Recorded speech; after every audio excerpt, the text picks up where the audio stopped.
Hello student, welcome back to my channel Akash lecture. Student, आप लोगों का टाइम टेबल आ गया है। आप लोगों को मालूम है मेरे प्यारों, 24 फरवरी को आप लोगों का पेपर है। 24 फरवरी को आप लोगों का हिंदी का पेपर है मेरे प्यारों। ये वीडियो आप लोगों के लिए सबसे ज्यादा स्पेशल होने वाली है। बस मात्र इस वीडियो से आप कम से कम मेरे प्यारों 60 नंबर में पक्का कराने वाला हूँ। टोटल 100 नंबर के आप लोगों के हिंदी के पेपर हैं और इस वीडियो में टोटल 60 नंबर आप लोगों का मेरे प्यारों पक्का हो जाएगा। बचा 40 नंबर। 40 नंबर भी अगले वीडियो में आप लोगों को बता दूंगा। पूरा कहीं पे भी देखने की जरूरत नहीं है, दो ही वीडियो देखो, पूरा का पूरा कंप्लीट हो जाएगा और इसी वीडियो के माध्यम से आप 100 में 100 करके आओगे, मेरी गारंटी है मेरे प्यारों। टोटल 21 टॉपिक है। 21 टॉपिक में बहुत सारे टॉपिक का मैं सोल्यूशन इस वीडियो में बताया हूं, जो कि आप लोगों का यहाँ पे 60 नंबर बिल्कुल का बिल्कुल पक्का कराने वाला हूं मेरे प्यारों। बोर्ड परीक्षा मेरे टॉपिक 100% आएंगे और ये जो 60 नंबर कराने वाला हूं मेरे प्यारों, फिक्स टॉपिक है, वो बदल नहीं सकता है। और जो 40 नंबर के क्वेश्चन आते हैं वो थोड़ा चेंज हो सकते हैं, लेकिन 60 नंबर जो आज की वीडियो में बताने वाला हूँ फिक्स टॉपिक है, उसको कोई चेंज नहीं कर पाएगा। पूरा का पूरा सोल्यूशन बताए हूं। देखिए, सबसे पहले मेरे प्यारों जो आएगा आप लोगों का खंड अ। और खंड अ की अगर हम बात करें तो खंड अ में 10 नंबर के मेरे प्यारे बच्चों, 10 नंबर के आप लोगों के ऑब्जेक्टिव क्वेश्चन आने वाले हैं। 10 नंबर के ऑब्जेक्टिव क्वेश्चन, हिंदी के बहुविकल्पीय प्रश्न मेरे प्यारों 10 नंबर के आएंगे। और किन से मिलकर बने होंगे? तो हिंदी के गद्य साहित्य से और हिंदी के पद साहित्य के।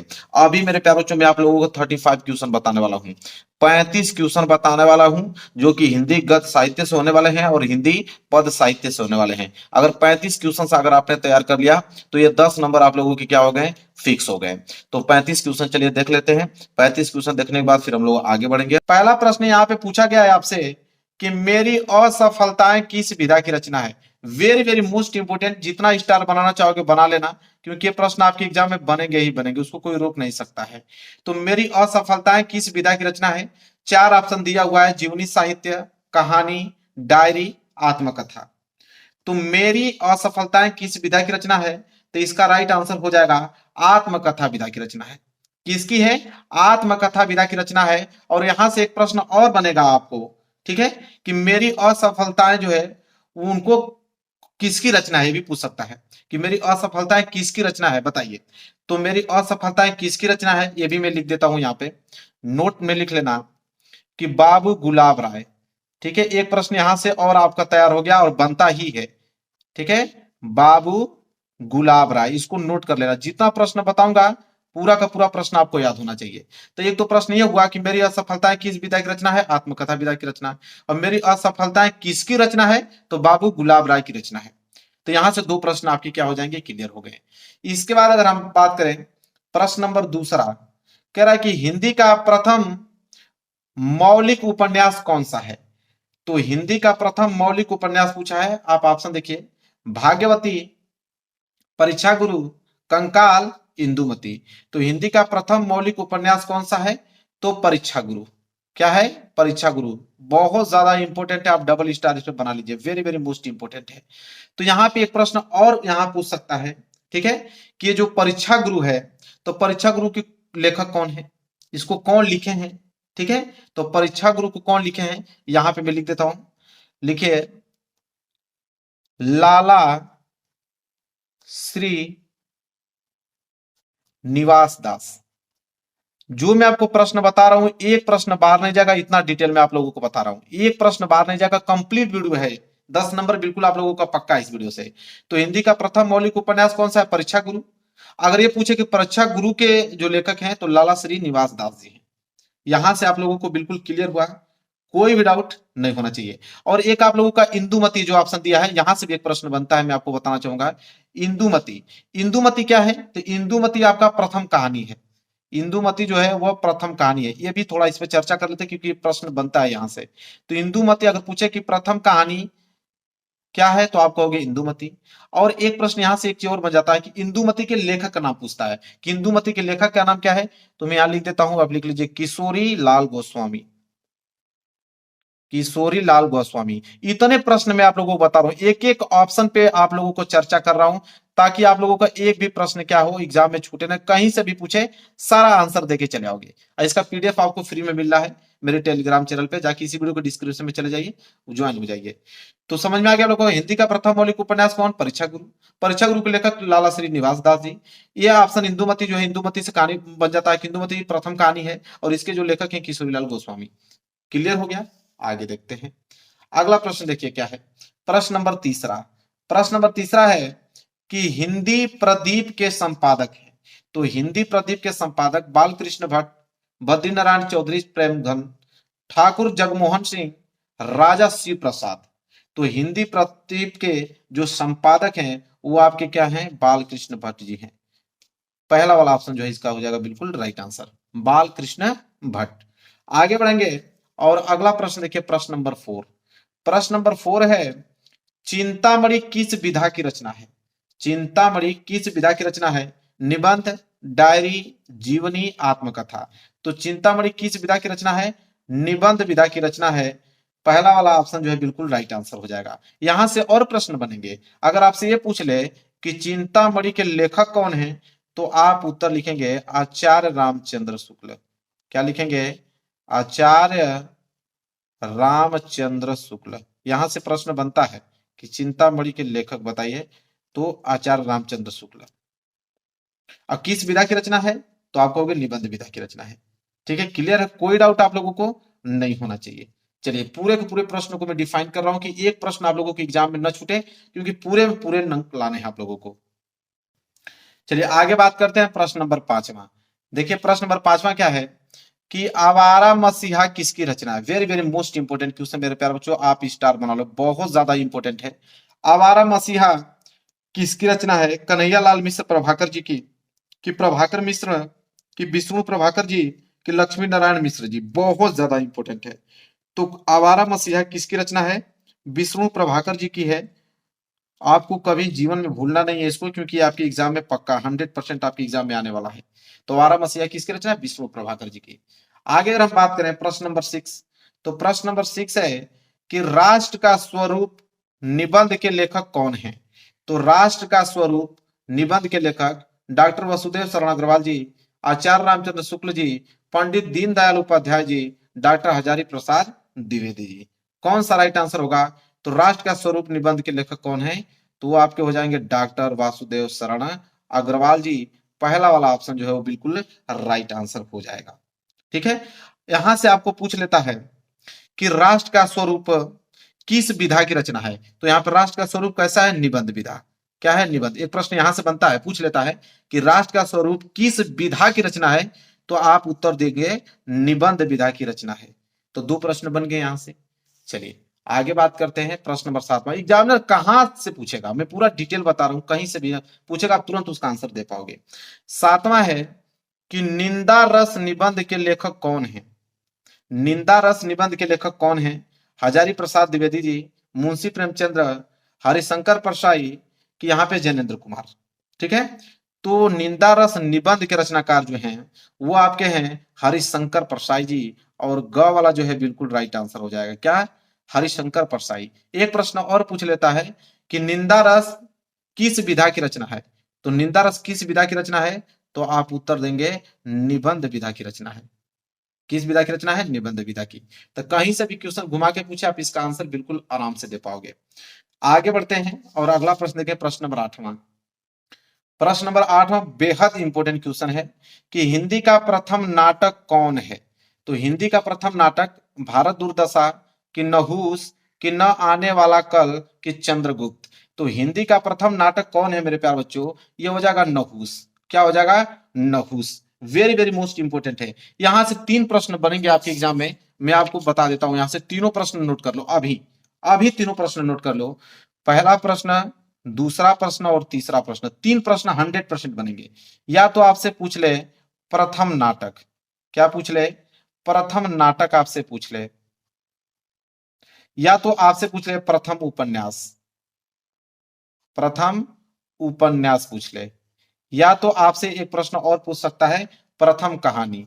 तो ये 3 प्रश्न आपको बिल्कुल याद होना चाहिए, बिल्कुल भूलना ही नहीं है। अब मैं तीनों को डिफाइन करता हूं, समझिए। प्रथम नाटक की अगर हम बात करें तो अभी हमने देखा प्रथम नाटक क्या है? नहुस। प्रथम नाटक क्या है? नहुस है, याद कर लीजिए। और नहुस को कौन लिखे हैं? ठीक है, तो हम लिख भी देता हूं, बाबू गोपाल चंद्र। कौन? बापू गोपाल चंद्र जी इसको लिखे हैं। क्लियर? प्रथम उपन्यास की अगर हम बात करें तो प्रथम उपन्यास है आपका परीक्षा गुरु। अभी हमने देखा क्या है? परीक्षा गुरु। लिख रहा हूं, आप भी कॉपी पेन लेके लिख लीजिए। परीक्षा गुरु, परीक्षा गुरु को कौन लिखे हैं? चलिए, तो प्रथम उपन्यास परीक्षा गुरु, इनको कौन लिखे हैं? श्रीनिवास दास, मतलब आप लाला लिख सकते हैं, लाला श्रीनिवास दास। एक और बात जाता है आप लोगों का प्रथम कहानी, प्रथम कहानी है इंदुमती। क्या है? इंदुमती जो है वो प्रथम कहानी है। और इसके लेखक की अगर हम बात करें तो किशोरीलाल गोस्वामी। क्या है? किशोरीलाल गोस्वामी। अब यहां से 3 प्रश्न में से आपका 100% बनने वाला, उसको कोई रोकेगा नहीं, इतना बात याद रख लेना। प्रथम नाटक पूछे नहुस बाबू गोपाल चंद्र, प्रथम उपन्यास पूछे परीक्षा गुरु श्रीनिवास दास, प्रथम कहानी पूछे इंदुमती किशोरीलाल गोस्वामी। ये तीनों प्रश्न जरूर से आपके एग्जाम में आने वाले हैं। क्लियर है? पूरा डिटेल में समझा रहा हूं, कोई इतना डिटेल में आप लोगों को नहीं समझाता है, क्योंकि मैं एक नंबर भी छोड़ना नहीं चाहता हूं, चाहता हूं सारे बच्चे पास हो बेहद अच्छे नंबर से। प्रश्न नंबर 9 की अगर हम बात करें, देखिए प्रश्न नंबर 9 क्या है। प्रश्न नंबर 9 अगर हम देखें तो पृथ्वी पुत्र निबंध संग्रह के लेखक हैं। तो पृथ्वी पुत्र निबंध संग्रह के लेखक कौन है? डॉक्टर संपूर्णानंद, भारतेंदु हरिश्चंद्र, प्रोफेसर जी सुंदर रेड्डी, डॉक्टर वसुदेव शरण अग्रवाल जी। तो इसका राइट आंसर क्या होगा मेरे प्यारे बच्चों? तो यहाँ पे हो जाएगा डॉक्टर वसुदेव शरण अग्रवाल जी। पृथ्वी पुत्र निबंध संग्रह के जो लेखक हैं डॉक्टर वसुदेव शरण अग्रवाल जी हैं। अगर पूछ ले कि पृथ्वी पुत्र किस विधा की रचना है, तो किस विधा की रचना है, तो आप उत्तर देंगे निबंध विधा की रचना है। क्लियर है? चलिए, प्रश्न नंबर 9 भी क्लियर हो गया। प्रश्न नंबर 10 की तरफ बढ़ते हैं। चलिए देखिए, प्रश्न नंबर 10वां क्या है। प्रश्न नंबर 10वां है कि भाषा और आधुनिकता निबंध के रचनाकार कौन है? तो भाषा और आधुनिकता निबंध के रचनाकार कौन है? हरिशंकर परसाई, कि वासुदेव शरण अग्रवाल, कि मोहन राकेश, कि यहाँ पे प्रोफेसर जी सुंदर रेड्डी। तो भाषा और आधुनिकता निबंध के रचनाकार कौन है? तो राइट हो जाएगा ऑप्शन नंबर डी, प्रोफेसर जी सुंदर रेड्डी। घ वाला जो है बिल्कुल राइट आंसर हो जाएगा। आगे बढ़ते हैं, बहुत ज्यादा इंपॉर्टेंट प्रश्न है। इग्रामा है शेखर एक जीवनी के लेखक हैं। तो शेखर एक जीवनी के लेखक हैं भीष्म साहनी, जयशंकर प्रसाद, अज्ञेय, कि यहाँ पे भगवती चरण वर्मा जी। तो शेखर एक जीवनी के लेखक हैं, उनके हैं अज्ञेय जी। कौन है? अज्ञेय। ग वाला जो है वो बिल्कुल राइट आंसर हो जाएगा। अगर हम बात करें प्रश्न नंबर 12, प्रश्न नंबर 12 है आनंद कदम्बनी के संपादक हैं। तो आनंद कदम्बनी के संपादक कौन है? बालकृष्ण भट्ट जी, कि बद्री नारायण चौधरी प्रेमगंज, कि लल्लू लाल, कि रामचंद्र शुक्ल। तो आनंद कदम्बनी के संपादक वेरी वेरी मोस्ट इंपोर्टेंट है मेरे प्यारों, स्टार बना लेना इस पे। राइट आंसर हो जाएगा बद्री नारायण चौधरी प्रेमगंज। खा वाला जो है बिल्कुल राइट आंसर हो जाएगा। आगे अगर हम बढ़े, अगला प्रश्न नंबर 13 देखें तो सरदार पूर्ण सिंह किस युग के लेखक हैं? तो सरदार पूर्ण सिंह किस युग के लेखक हैं? भारतेंदु युग, द्विवेदी युग, क्षयवादी युग, और यहाँ पे दिया है प्रगतिवादी युग। तो सरदार पूर्ण सिंह अगर हम बात करें तो वो द्विवेदी युग के लेखक हैं। ख वाला जो है बिल्कुल क्या हो जाएगा? राइट आंसर हो जाएगा। आगे अगर हम बढ़ेंगे, प्रश्न नंबर अगर हम 14 देखें, प्रश्न नंबर 14 है कवि वचन सुधा के संपादक हैं। तो कवि वचन सुधा के संपादक कौन है? बालकृष्ण भट्ट जी हैं, कि भारतेंदु हरिश्चंद्र जी, कि प्रताप नारायण मिश्र जी, कि बद्रीनाथ चौधरी प्रेमगंज। तो कवि वचन सुधा के संपादक हैं आपके भारतेंदु हरिश्चंद्र जी। ख वाला जो है बिल्कुल क्या हो जाएगा? राइट आंसर हो जाएगा भारतेंदु हरिश्चंद्र। चलिए आगे अगर हम बात करते हैं प्रश्न नंबर 15, प्रश्न नंबर 15 है कि प्रेमचंद्र का उपन्यास है, वेरी वेरी मोस्ट इंपोर्टेंट है। तो प्रेमचंद्र का उपन्यास कंकाल, तितली, इरावती की गोदान। तो यहाँ पे एक चीज नोटिस करिए आप, देखिए ये जो कंकाल है और ये आप तितली दिखाई दे रहा है, ये आपका इरावती दिखाई दे रहा है। ये तीनों जो उपन्यास है, ये तीनों उपन्यास की अगर हम बात करें तो ये जयशंकर प्रसाद जी की हैं। किनकी हैं? जयशंकर प्रसाद जी की। ये तीनों जो आप उपन्यास देख रहे हो वो जयशंकर प्रसाद जी की है। आपसे पूछा क्या है कि प्रेमचंद्र का उपन्यास, तो प्रेमचंद्र का उपन्यास क्या हो जाएगा? गोदान। क्या हो जाएगा? गोदान। ग वाला जो है बिल्कुल राइट आंसर हो जाएगा। और ये तीनों क्या है? जयशंकर प्रसाद जी की है। बात करते हैं अगला प्रश्न नंबर 16। प्रश्न नंबर 16 है कि जन्मेजय का नाग यज्ञ नाटक के रचनाकार है। ठीक है? हरिकृष्ण प्रेमी, आचार्य चतुर्सेन शास्त्री, कि जयशंकर प्रसाद, कि सेठ गोविंद दास। तो जन्मेजय का नाग यज्ञ नाटक के रचनाकार कौन है? तो राइट आंसर हो जाएगा यहाँ पे जयशंकर प्रसाद जी। ग वाला जो है बिल्कुल राइट आंसर हो जाएगा। कौन? जयशंकर प्रसाद जी। चलिए मेरे प्यारे बच्चों आगे बढ़ते हैं, प्रश्न नंबर 17 देखते हैं। प्रश्न नंबर 17 है, क्या है कि गुनाहों के देवता किसकी रचना है? गुनाहों के देवता किसकी रचना है? वेरी वेरी मोस्ट इंपोर्टेंट है। हजारी प्रसाद द्विवेदी जी, धर्मवीर भारती जी, कि गुलाब राय, कि रघुवीर सहाय। तो गुनाहों के देवता किसकी रचना है? तो धर्मवीर भारती जी की रचना है। एक और रचना धर्मवीर भारती जी की बहुत ज्यादा इंपॉर्टेंट जो एग्जाम में आता है, सूरज का सातवां घोड़ा। आप याद कर लेना, बहुत इंपॉर्टेंट है। सूरज का सातवां घोड़ा, यह पूछता है एग्जाम में। सातवां घोड़ा, सूरज का सातवां घोड़ा। चलिए आगे बढ़ते हैं। प्रश्न नंबर 18 देखिए क्या है कि हरिशंकर परसाई की जैसे उनके दिन फिरे किस विधा की रचना है? वेरी वेरी मोस्ट इंपोर्टेंट है। तो उपन्यास विधा की है, कि कहानी विधा की, कि निबंध, की नाटक? तो हरिशंकर परसाई की जैसे उनके दिन फिरे किस विधा की रचना है? तो कहानी विधा की रचना है। ख वाला जो है बिल्कुल राइट आंसर हो जाएगा। किस विधा की रचना है? कहानी विधा की रचना है।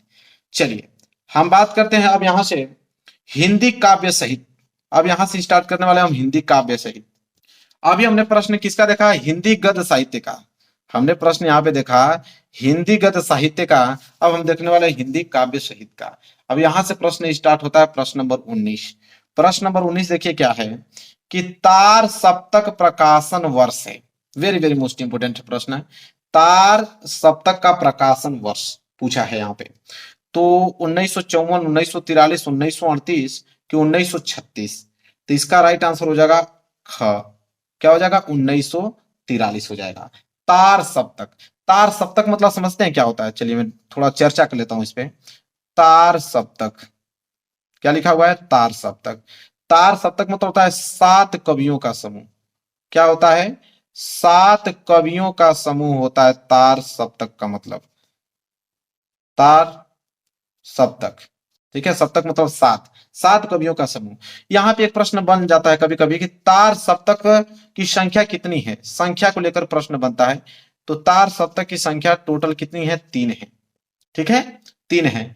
अगर तार सप्तक का अगर आपको संपादक पूछ ले कि संपादन कौन किए थे, तो संपादन भी आप नोट कर लो। कौन किए थे? अज्ञेय जी। कौन किए थे? अज्ञेय जी किए थे। अब देखिए 3 पूछता है। 3, तो यहाँ पे 3 संख्या है तार सप्तक की। तो पूछता है प्रथम, ठीक है, प्रथम सप्तक प्रकाशन। एक पूछता है द्वितीय और एक पूछता है तृतीय। 3 ही है। अब तीनों के डेट पूछता है। जैसे तार सप्तक का प्रकाशन, ठीक है, पूछा है, वो किस में आ जाएगा? आप लोगों का प्रथम उसको बोलते हैं, प्रथम सप्तक, जो कि 1943 में। तो 1943 हो जाएगा इसका। अगर आपसे पूछे द्वितीय, तो द्वितीय होता है 1951 में। डेट याद कर लीजिए। तृतीय की अगर हम बात करें तो 1959 में। मतलब 8 वर्षों का गैप है। 8 वर्ष जोड़ते जाओगे तो आपको मालूम चलता जाएगा प्रथम, द्वितीय, तृतीय। ठीक है, तो ये तीनों प्रश्न देखिए कितना सारा डिटेल में आपको बता रहा हूं कि एक भी प्रश्न आप लोगों को छूटे नहीं। कहीं से भी एग्जामिनर पूछे तो आप इसका आंसर बिल्कुल आसान तरीके से दे पाओ। क्लियर है? चलिए प्रश्न नंबर 20वां देखते हैं। देखिए 20वां प्रश्न क्या है? 20वां है कि हिंदी का प्रथम महाकाव्य। Very very most important question, बहुत ज्यादा इंपोर्टेंट है। हिंदी का प्रथम महाकाव्य Khumar Raso, Bisal Dev Raso, Prithviraj Raso, Parmal Raso. Very very most important है। तो हिंदी का प्रथम महाकाव्य अगर हम बात करें तो पृथ्वीराज रासो को माना गया है। किनको माना गया मेरे प्यारे बच्चों? पृथ्वीराज रासो को माना गया है। अगर रचना की बात करें कि इसकी रचना कौन किया है, पृथ्वीराज रासो की रचना कौन किया है, तो आप उत्तर यहां पे लिख लेना, चंदर बरदाई। चंद बरदाई यहां लिख लीजिए। चंद्र बरदाई ने रचना किया पृथ्वीराज रासो की। और हिंदी का प्रथम महाकाव्य किसको माना गया है? पृथ्वीराज रासो को। क्लियर है? चलिए पूरा डिटेल में समझा रहा हूं, कहीं से भी प्रश्न छूटेगा नहीं आप लोगों का। कमायनी महाकाव्य में कितने सर्ग हैं? तो कमायनी महाकाव्य में कितने सर्ग हैं? 9, 12, 15 की 17? तो आपको भी मालूम है कमायनी महाकाव्य में कितने सर्ग हैं? टोटल 15 सर्ग हैं। कितने हैं? 15 सर्ग हैं मेरे प्यारे बच्चों। कमायनी महाकाव्य में कितने सर्ग हैं? 15 सर्ग। रचना के अगर हम पूछ लें कि कमायनी की रचना किसने किया, ठीक है, कमायनी एक रचना है जो कि किसकी रचना है, तो जयशंकर प्रसाद जी की है। आपको भी मालूम है किनकी है? जयशंकर प्रसाद जी की है। और कितने सर्ग हैं? तो भाई 15। याद कर लेना, एक भी प्रश्न छूटना नहीं चाहिए। जो कमायनी है वो क्या है? एक महाकाव्य है। चलिए आगे बढ़ते हैं, प्रश्न नंबर 22वां देखते हैं। प्रश्न नंबर 22वां, चांद का मुंह टेढ़ा किसकी रचना है? Very very important. तो चांद का मुंह टेढ़ा किसकी रचना है? भवानी प्रसाद मिश्र, मुक्तिबोध, केदारनाथ अग्रवाल, शमशेर बहादुर सिंह। तो चांद का मुंह टेढ़ा किसकी रचना है? मुक्तिबोध। ठीक है, ख वाला जो है बिल्कुल राइट आंसर हो जाएगा। वहीं अगर हम आगे बढ़े, अगला प्रश्न देखें, तो प्रश्न नंबर 23, 23वां प्रश्न है, रीति काल को श्रृंगार काल नाम किसने दिया? मेरे प्यारे बच्चों, वेरी वेरी मोस्ट इंपोर्टेंट है। रीति काल को श्रृंगार काल किसने नाम दिया? विश्वनाथ प्रसाद मिश्र ने, मिश्र बंधु ने, हजारी प्रसाद द्विवेदी ने, कि रमाशंकर शुक्ल रसाल ने। तो देखिए, रीति काल को श्रृंगार काल नाम किसने दिया? तो राइट आंसर हो जाएगा विश्वनाथ प्रसाद मिश्र ने। क्या? विश्वनाथ प्रसाद मिश्र ने। और एक प्रश्न यह भी बन सकता है कि रीति काल को क्या और किस काल के नाम से जानते हैं? ठीक है, तो आपको श्रृंगार काल के नाम से जानते हैं। रीति काल को ही हम लोग क्या कहते हैं? श्रृंगार काल कहते हैं मेरे प्यारे बच्चों। अन्य नाम उसका क्या है? श्रृंगार काल। तो कहीं से भी पूछे, आप बिल्कुल आसान तरीके से इसका उत्तर दे पाओगे। इतना डिटेल में मैं आप लोगों को समझा रहा हूं। चलिए आगे बढ़ते हैं और प्रश्न नंबर 24 देखेंगे। क्या है कि सुमित्रा नंदन पंत को भारतीय ज्ञानपीठ पुरस्कार किस रचना पर मिला था?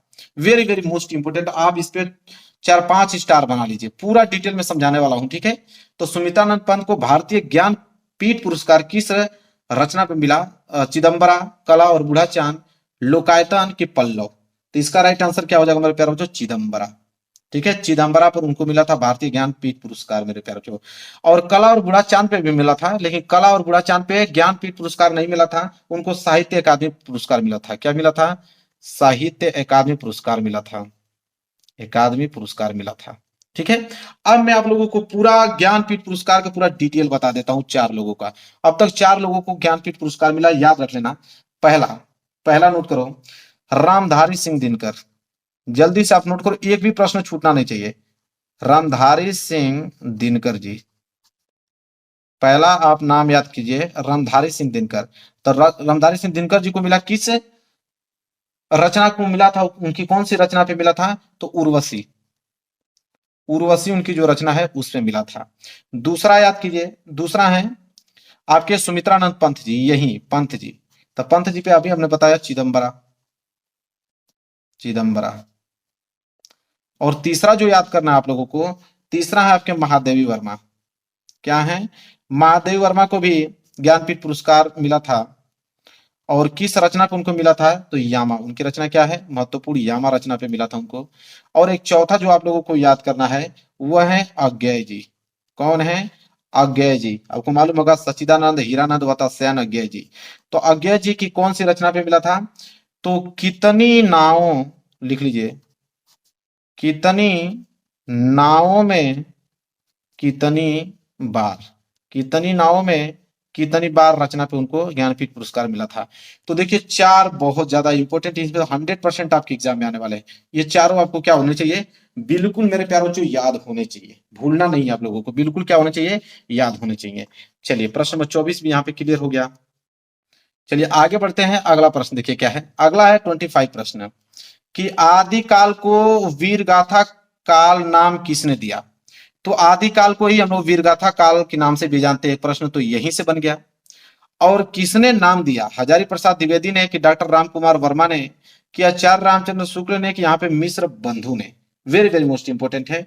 तो राइट आंसर हो जाएगा ग वाला, आचार्य रामचंद्र शुक्ल ने। तो आदिकाल को वीरगाथा काल के नाम किसने दिया? तो आचार्य रामचंद्र शुक्ल ने। ग वाला जो है बिल्कुल राइट आंसर हो जाएगा। 26 प्रश्न देखिए, रामधारी सिंह दिनकर की रचना है, मतलब इन चारों ऑप्शन में बताना है कि रामधारी सिंह दिनकर की रचना कौन है? परशुराम की प्रतीक्षा, कि ऐसा कोई घर आपने देखा है, कि पृथ्वी पुत्र, की स्वर्ण किरण। तो रामधारी सिंह दिनकर की रचना है परशुराम की प्रतीक्षा। क वाला जो है बिल्कुल राइट आंसर हो जाएगा मेरे प्यारे बच्चों। पीडीएफ की अगर हम बात करें, पीडीएफ इसी वीडियो के डिस्क्रिप्शन में एक लिंक मिलेगा, टेलीग्राम चैनल का लिंक है, वहां पर ज्वाइन हो जाओ। डेली आप लोगों के पीडीएफ मिलते हैं, पढ़ा दिया गया, इसका पीडीएफ आपको दे दिया जाएगा। वहां से डाउनलोड कर लो, फ्री में, कोई चार्ज नहीं है, बिल्कुल लिखने की भी जरूरत नहीं है, बस पढ़ना है आप लोगों को।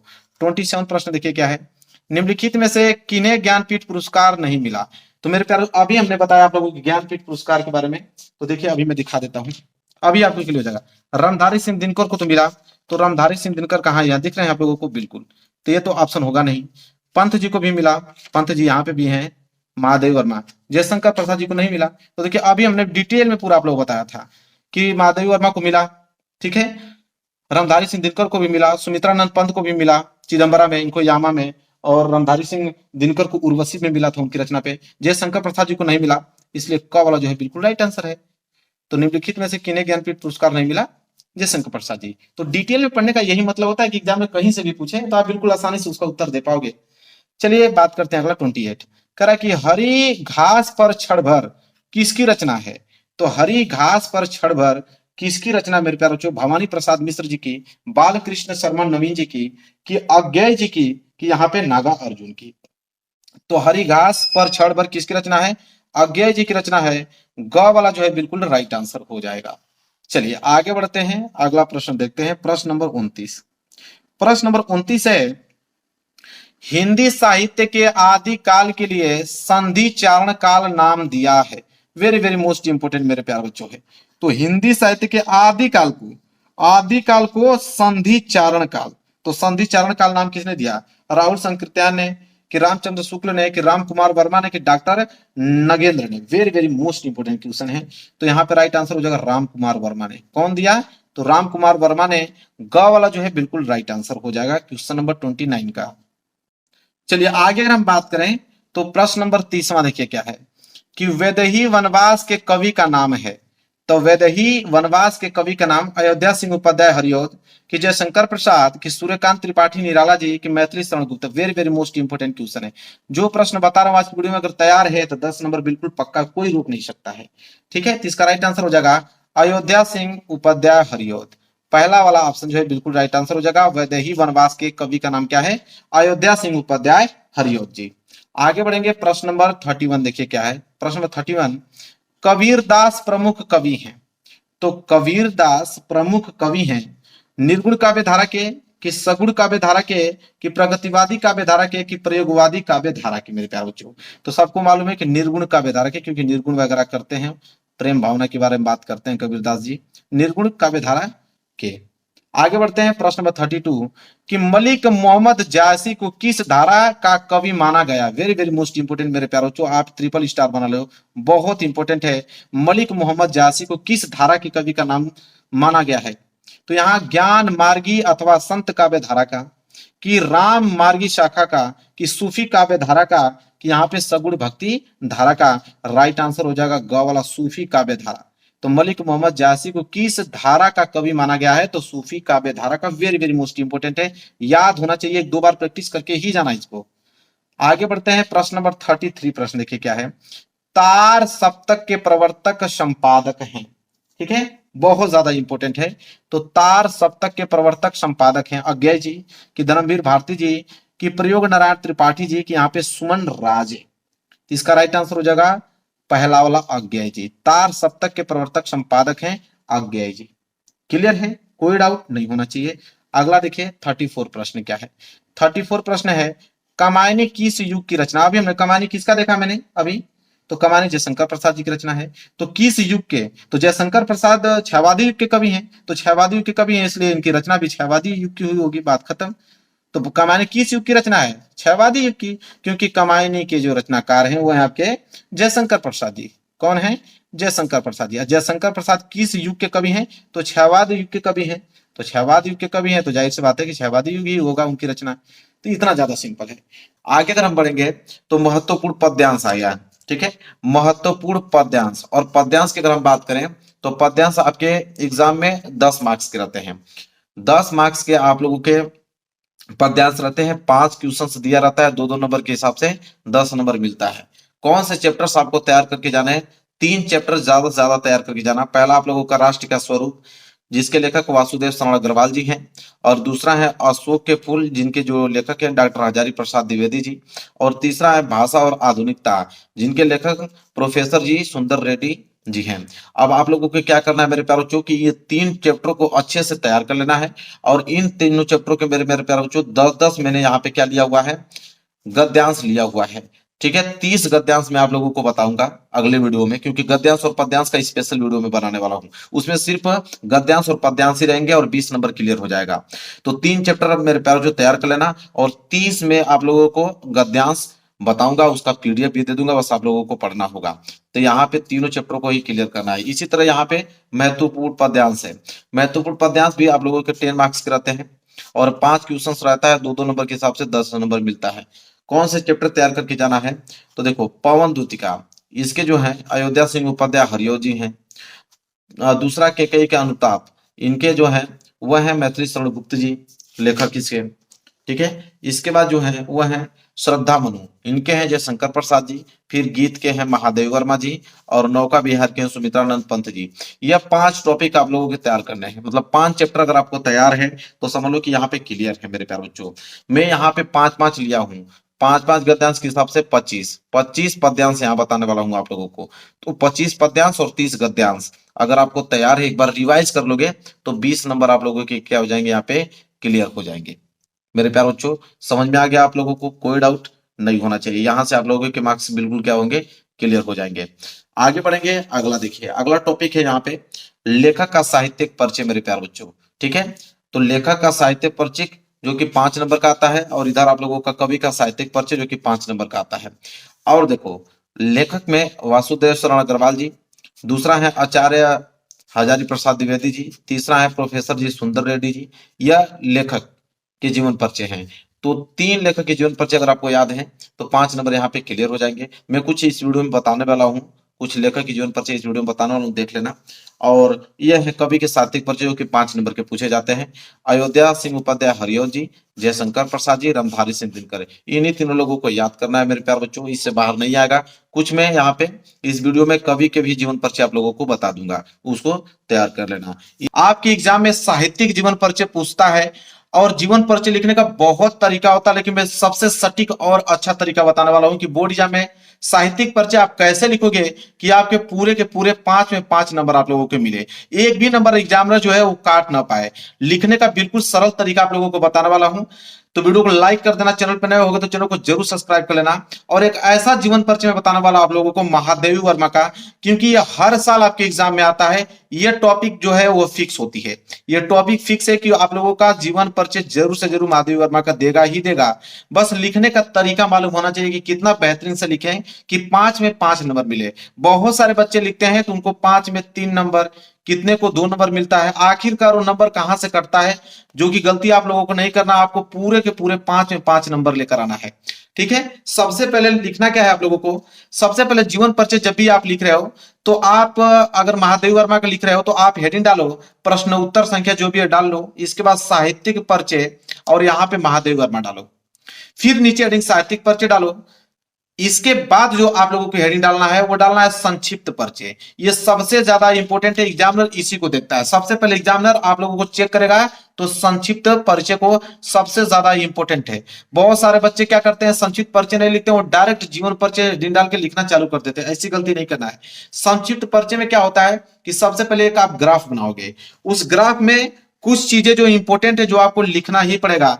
जैसे आप लिखोगे जन्म, पहली हेडिंग आपकी क्या होनी चाहिए, जन्म। जैसे महादेव वर्मा का जन्म तो आप लिखोगे कि सन 1907 ईस्वी में हुआ था। ये डेट याद होना चाहिए क्योंकि एग्जाम में आएगा आप लोगों को। तो पहले ऐसे आप लोग को लिखना है कि जन्म 1907 ईस्वी में। याद रहे कि जो जन्म, जन्म स्थान, पिता माता का ये जो नाम लिख रहे हो वो ब्लैक पेन से होना चाहिए, और इसके आगे वाली जो आप आंसर लिखो ब्लू पेन से होना चाहिए। तो जन्म की अगर हम बात करें तो सन 1907 ईस्वी में हुआ था। वहीं अगर हम जन्म स्थान की बात करें तो फर्रुखाबाद जो कि यूपी में पड़ता है, वहां पे उनका जन्म स्थान हुआ था, मतलब जन्म हुआ था फर्रुखाबाद में। पिता की अगर हम बात करें, पिता का नाम गोविंद प्रसाद वर्मा जी। ठीक है, पिता का नाम क्या है, गोविंद प्रसाद वर्मा जी। माता के नाम अगर हम बात करें तो हेमरानी उनके माता का नाम था। पुरस्कार की अगर हम बात करें, उनको किन किन चीजों से पुरस्कृत किया गया था, तो उन्हें पद्म भूषण पुरस्कार मिला था, ज्ञानपीठ यामा जो उनको रचना थी, यामा रचना, उनपे उनको ज्ञानपीठ पुरस्कार मिला था। इसके बाद अगर हम बात करें रचनाएं, तो महत्वपूर्ण रचनाएं जैसे उनकी निहार है, दीप शिखा, अतीत के चलचित्र, स्मृति की रेखाएं, ये जो है उनकी महत्वपूर्ण रचनाएं हैं। भाषा की अगर हम बात करें तो वो ब्रज भाषा व खड़ी बोली का प्रयोग करती थी। मृत्यु की अगर हम बात करें तो 11 सितंबर 1987 ईस्वी को जो है उनकी मृत्यु हुआ था। तो यह संक्षिप्त परिचय में आप लोगों को हेडिंग डाल के लिखना है। एग्जामिनर सबसे पहले आप लोगों को इसी को चेक करता है। अगर ये नहीं लिखोगे तो 2 नंबर आप लोगों के जो है वो काट दिए जाएंगे मेरे प्यारे बच्चों। सिर्फ 3 ही नंबर आपको दिया जाएगा जीवन परिचय पे। अगर ये लिखते हो तो 2 नंबर इस पे मिलते हैं और एग्जामिनर इसी को देख के पूरा का पूरा नंबर देता है। जब इतना आप लिख दोगे, इसके बाद तब नीचे आप हेडिंग बनाओगे साहित्यिक परिचय। अब यहाँ नीचे हेडिंग आप डालोगे साहित्यिक परिचय, ब्लैक पेन से या ब्लैक स्केच का प्रयोग कर सकते हो आप।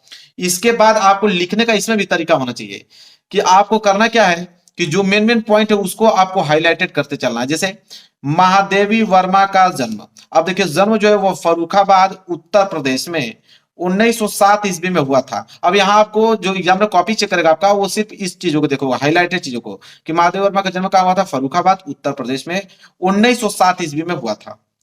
इनके पिता का नाम अगर हम बात करें तो पिता का नाम जो था वो गोविंद प्रसाद वर्मा था, उनके पिता का नाम। तो उनको देखिए मैंने हाईलाइटेड कर रखा है ताकि एग्जामिनर जो कॉपी चेक करे उनको बिल्कुल स्पष्ट दिखे, वो नंबर पूरे के पूरे दें। तो पिता का नाम गोविंद प्रसाद वर्मा। इनकी माता की अगर बात करें तो माता का नाम हेमरानी था। हिंदी व संस्कृत की ज्ञाता तथा साधारण कवित्री थी वो, जिसका प्रभाव जो है महादेव वर्मा पर पड़ा उनको। 9 वर्ष की छोटी आयु में इनका विवाह जो हुआ था वह स्वरूप नारायण वर्मा से हो गया था। मतलब वो 9 वर्ष की थी तभी उनका विवाह किससे हो गया था, उनके जो पति हैं उनका नाम है स्वरूप नारायण वर्मा से हो गया था। ठीक है, यहां तक आपने लिखा। इसके बाद अगर पेज आपका भर जाता है तो नेक्स्ट पेज लीजिए और नेक्स्ट पेज में फिर लिखना चालू कीजिए। महादेवी वर्मा का दाम्पत्य जीवन सफल नहीं रहा, मतलब उनका जीवन अच्छे से नहीं रहा। शुरुआत में उन्होंने घर पर ही क्या किया कि चित्रकला व संगीत की शिक्षा अर्जित किया और इनकी उच्च शिक्षा प्रयागराज में हुई थी। मतलब जो हाई लेवल की शिक्षा होती है उन्होंने किया वो प्रयागराज में किया। और इन्होंने शिक्षा समाप्ति के बाद 1933 ईस्वी से प्रयाग महिला विद्यापीठ के प्रधानाचार्य पद को सुशोभित भी किया था। मतलब 1933 ईस्वी से वो जो महिला विद्यापीठ की वो प्रिंसिपल भी रह चुकी हैं। कुछ समय तक उन्होंने क्या किया कि चांद पत्रिका का संपादन भी उन्होंने किया था और इनकी काव्यात्मक प्रतिभा के लिए इन्हें हिंदी साहित्य सम्मेलन द्वारा शेखसरिया एवं मंगला प्रसाद पुरस्कारों से भी क्या किया गया था, इनको सम्मानित किया गया था। इसके बाद 1983 ईस्वी में भारत भारती तथा ज्ञानपीठ पुरस्कार द्वारा सम्मानित किया गया था। ये बहुत इंपॉर्टेंट टॉपिक है, ये जरूर से लिखिएगा, एग्जामिनर इसको को ध्यान देगा कि 1983 ईस्वी में भारत भारती और ज्ञानपीठ पुरस्कार से उनको क्या किया गया था, सम्मानित किया गया था। भारत सरकार द्वारा पद्म भूषण सम्मान से भी उनको क्या किया गया था, सम्मानित किया गया था। इस महान लेखिका का स्वर्गवास की अगर हम बात करें जो मृत्यु हुआ था 11 सितंबर 1987 ईस्वी को हो गया था इनकी मृत्यु। अब मेन दिक्कत है कृतियां, इनकी कृतियां रचना जरूर से जरूर लिखना। इनकी कृतियां नहीं लिखोगे तो नंबर इसमें भी काट लिए जाएंगे 2 नंबर। तो कृतियां में भी नंबर आपको दिए जाते हैं, तब जाके नीचे आप कृतियां लिखोगे कि निहार जैसे, रश्मि, नीरजा, सांद गीत, दीपशिखा और सप्तपर्णा, प्रथम आयाम, अग्नि रेखा, ये जो है इनकी महत्वपूर्ण जो है कृतियां हैं। अगर इतना आप लिखते हो, देखिए बहुत सिंपल तरीके से मैं लिख के बताया, अगर इतना लिखते हो एग्जामिनर आपको 5 में 5 नंबर देगा, 1 नंबर भी नहीं काटेगा, इस बात की गारंटी है मेरा। देखिए साहित्यिक परिचय जयशंकर प्रसाद जी का कैसे आप लोगों को लिखना है। सबसे पहले हेडिंग आप डाल लीजिएगा साहित्यिक परिचय जयशंकर प्रसाद जी। आप चाहिए तो कॉर्नर में संक्षिप्त परिचय भी लिख सकते हो, जन्म, माता का नाम, पिता का नाम, मृत्यु, या डायरेक्ट स्टार्ट भी कर दोगे तो इतना अच्छे तरीके से मैं प्रेजेंटेशन किया हूं कि नंबर कटेगा ही नहीं आप लोगों का। स्टार्ट कहां से करना है, देखिए सबसे पहले लिखोगे कैसे कि छायावाद के आधार स्तंभ। देखिए लिखने का तरीका सबसे डिफरेंट में बता रहा हूं, किताब का नहीं है, मिला सकते हैं, किताब से बिल्कुल डिफरेंट में अपने तरीके से लिख के लेकर आया हूं इसको। छायावाद के आधार स्तंभ, महाकवि जयशंकर प्रसाद का जन्म जो हुआ था काशी के अत्यंत प्रतिष्ठित सुगनी साहू वैश्य परिवार में 1889 ईस्वी में हुआ था। अब यहाँ पे सबसे मेन भूमिका है कि जैसे काशी, तो काशी को मैंने हाईलाइटेड किया है, 1889 ईस्वी में हुआ था तो इसको हाईलाइटेड करना है कि एग्जामिनर का ध्यान यहीं पे जाए। तो 1889 ईस्वी में इनका जन्म हुआ था काशी के अत्यंत प्रतिष्ठित सुगनी साहू वैश्य परिवार में। इसके बाद पिताजी का नाम देखिए हाईलाइटेड लिखना आप लोगों को। पिताजी का नाम जो था देवी प्रसाद साहू था और माता पिता एवं बड़े भाई के देवासान के कारण, मतलब उनकी मृत्यु के कारण अल्प आयु में ही प्रसाद जी का व्यवसाय एवं परिवार समस्त उत्तरदायित्वों को वहन करना पड़ा। ठीक है, इसके बाद लिखिएगा कि घर पर ही अंग्रेजी, हिंदी, बांग्ला, उर्दू, फारसी, संस्कृत आदि भाषाओं का गहन अध्ययन किया। मतलब घर पे ही स्व अध्ययन आप कह सकते हो कि घर पे ही उन्होंने अंग्रेजी भाषा का, हिंदी भाषा का, बांग्ला भाषा, उर्दू, फारसी, संस्कृत इन भाषाओं का अध्ययन उन्होंने घर पे ही किया। तत्पश्चात उसके बाद इन्होंने बनारस के क्वीन कॉलेज में दाखिला लेकर मात्र 8वीं तक की शिक्षा प्राप्त की। ठीक है, फिर उसके बाद उन्होंने क्या किया कि बनारस के क्वींस कॉलेज में उन्होंने एडमिशन कराया और सिर्फ 8वीं कक्षा तक उन्होंने पढ़ाई किया उस विद्यालय में।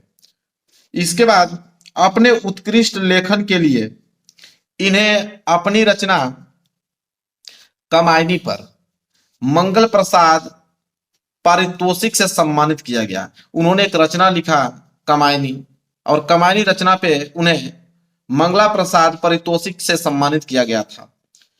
अत्यधिक विषम परिस्थितियों में साहित्य लेखन कर हिंदी साहित्य को समृद्ध करता यह साहित्यकार 15 नवंबर 1937 को काशी में दिवंगत हो गए। ठीक है, मतलब उनका देवसान हो गया या उनकी मृत्यु हो गई, इस तरह आप कह सकते हो। 15 नवंबर 1937 को उनकी क्या हो गई, मृत्यु हो गई। जयशंकर प्रसाद के काव्य में प्रेम और सौंदर्य प्रमुख विषय रहा है। साथ ही उनका उत्कृष्ट कोण मानवतावादी है। इसके बाद आप हेडिंग डालेगा कृतियां। ठीक है, कृतियां भी बहुत इंपॉर्टेंट लिखना, 2 नंबर तो कृतियां पे ही आपको मिलता है।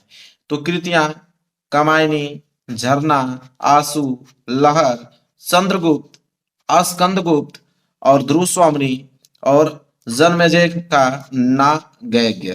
ठीक है, ये उनकी महत्वपूर्ण कृतियां हैं। और जयशंकर प्रसाद कैसे दिखते हैं, तो उनका इमेज भी मैं यहाँ पे लेकर आया हूं। देखिए इस प्रकार जयशंकर प्रसाद दिखते हैं। तो देखिए बहुत कम समय में और सबसे अलग डिफरेंट तरीका में लिखने बताया हूं, सबसे अलग शब्दों का प्रयोग किया हूं, ताकि एग्जामिनर को लगे कि हाँ आपकी कॉपी सबसे डिफरेंट है। आप देख पाओगे कि इसमें जो यूज किए गए हैं शब्द, सबसे अलग शब्दों का प्रयोग में किया हूं। ऐसा शब्द आप लोगों को किताब में और कहीं पे भी देखने को नहीं मिलेगा, जिस प्रकार मैं अलग अलग शब्दों का प्रयोग करके इस जीवन परिचय को मैं लिखा हूं। तो वीडियो को लाइक कर देना, ऐसे ही लिख के आना, सबसे अलग कॉपी और 1 नंबर भी एग्जामिनर नहीं काट पाएगा। देखिए लिखिएगा कि भारतीय संस्कृति और पुरातत्व के विद्वान वासुदेव शरण अग्रवाल का जन्म जो हुआ था मेरे प्यारे बच्चों, जन्म जो हुआ था 1904 ईस्वी में हुआ था। अब जन्म को आपको हाईलाइटेड कर देना, देखिए मैं हाईलाइटेड किया हूं। ठीक है, जन्म 1904 ईस्वी में हुआ था। कहां पे हुआ था मेरे प्यारे बच्चों, तो उत्तर प्रदेश के मेरठ जिला के खेड़ा नामक ग्राम में हुआ था। तो उत्तर प्रदेश के एक मेरठ जिला है, मेरठ जिला में एक खेड़ा नामक गांव है, उसी गांव में इनका जन्म हुआ था वासुदेव शरण अग्रवाल जी का। साथ ही साथ अगर हम बात करें तो काशी हिंदू विश्वविद्यालय से स्नातक करने के बाद एमए, पीएचडी तथा डीलिट, ठीक है, की उपाधि उन्होंने लखनऊ विश्वविद्यालय से प्राप्त की। ठीक है, तो उनके पास डिग्रियां भी आप लोगों को लिखना है कि काशी हिंदू विश्वविद्यालय से उसने स्नातक किया, बीए उन्होंने किया, एमए भी उन्होंने किया, पीएचडी भी किया और डी लिट भी उन्होंने किया। उन्होंने क्या किया कि लखनऊ विश्वविद्यालय से प्राप्त किया ये सारी डिग्रियां। उन्होंने लिखेंगे इन्होंने पाली, संस्कृत, अंग्रेजी आदि भाषाओं एवं उनके साहित्य का गहन अध्ययन किया। मतलब पाली भाषा की, संस्कृत भाषा की, अंग्रेजी भाषा की, इनकी भाषाओं का उन्होंने साहित्यिक गहन अध्ययन किया।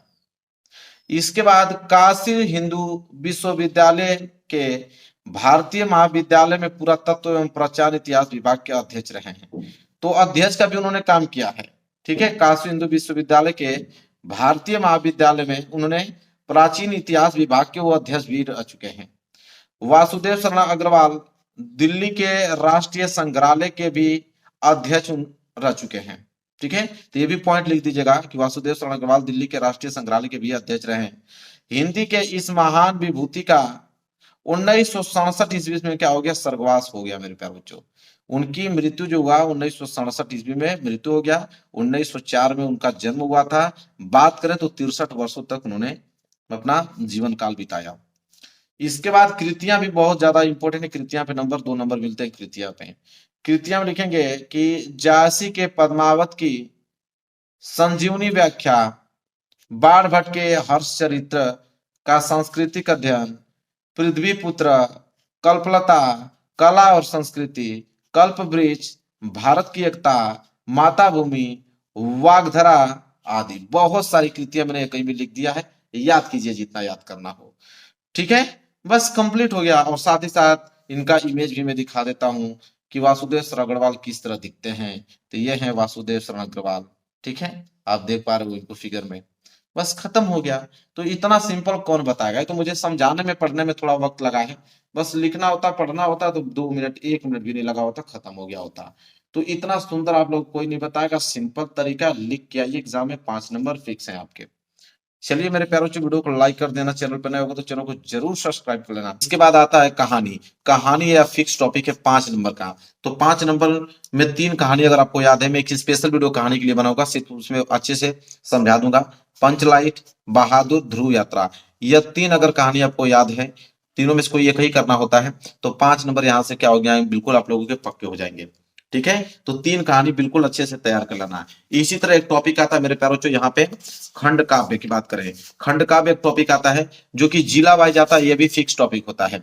खंड काव्य जो है 5 नंबर का आता है, जिला वाइज ये भी फिक्स टॉपिक है। जैसे मुक्तिज्ञ, सत्य की जीत, रश्मि रथी, आलोकवृत, त्यागपथी, यहाँ पे 5 खंड काव्य है। पांचों में पांचों करना है जी नहीं, जिला वाइज जो आपके जिला में पूछा जाएगा वही आप लोगों को खंड काव्य करना है। तो आप देख लेना कि आप कौन से डिस्ट्रिक्ट से हो, तो कौन सा आपके डिस्ट्रिक्ट में कौन सा खंड काव्य पूछा जाता है, वही एग्जाम में करना है। और उसी को अभी याद कर लो, 1-2 दिन लगेगा, 5 नंबर यहाँ से क्या हो जाएंगे आपके फिक्स हो जाएंगे। अब यहाँ से खंड ख आएगा मेरे प्यार छो। खंड ख में भी आप लोगों के संस्कृत के गद्यांश आते हैं, संस्कृत के पद्यांश। संस्कृत का गद्यांश 7 नंबर का आता है और संस्कृत का पद्यांश भी 7 नंबर का आता है। 14 नंबर के संस्कृत के गद और पद से मिलकर आता है। इसके लिए स्पेशल वीडियो बनाऊंगा मेरे प्यारों चो। मैंने ज्यादा ने 3-3 लिया है।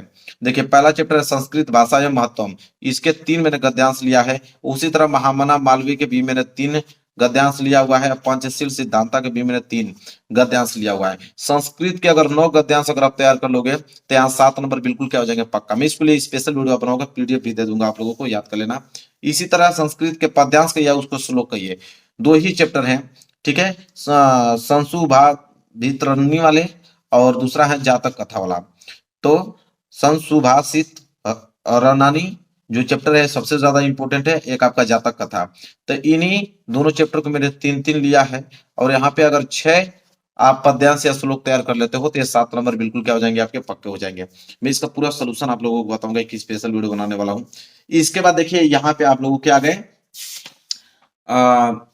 व्याकरण वाले प्रश्न, जैसे मुहावरे लोकोक्तियां। इसका मैं अभी वीडियो आप लोगों को बताने वाला हूँ, पूरा का पूरा इसमें सभी कवर कराना वाला, जितने महत्वपूर्ण मुहावरे लोकोक्तियां अभी मैं डिस्कस करने वाला हूँ। अपठित गद्यांश भी डिस्कस करने वाला हूँ। शब्द युग्म, शब्द अर्थ और अनेक शब्दों के लिए एक शब्द। ठीक है, ये सभी मैं आप लोगों को बता देता हूँ, आप तैयार कर लेना।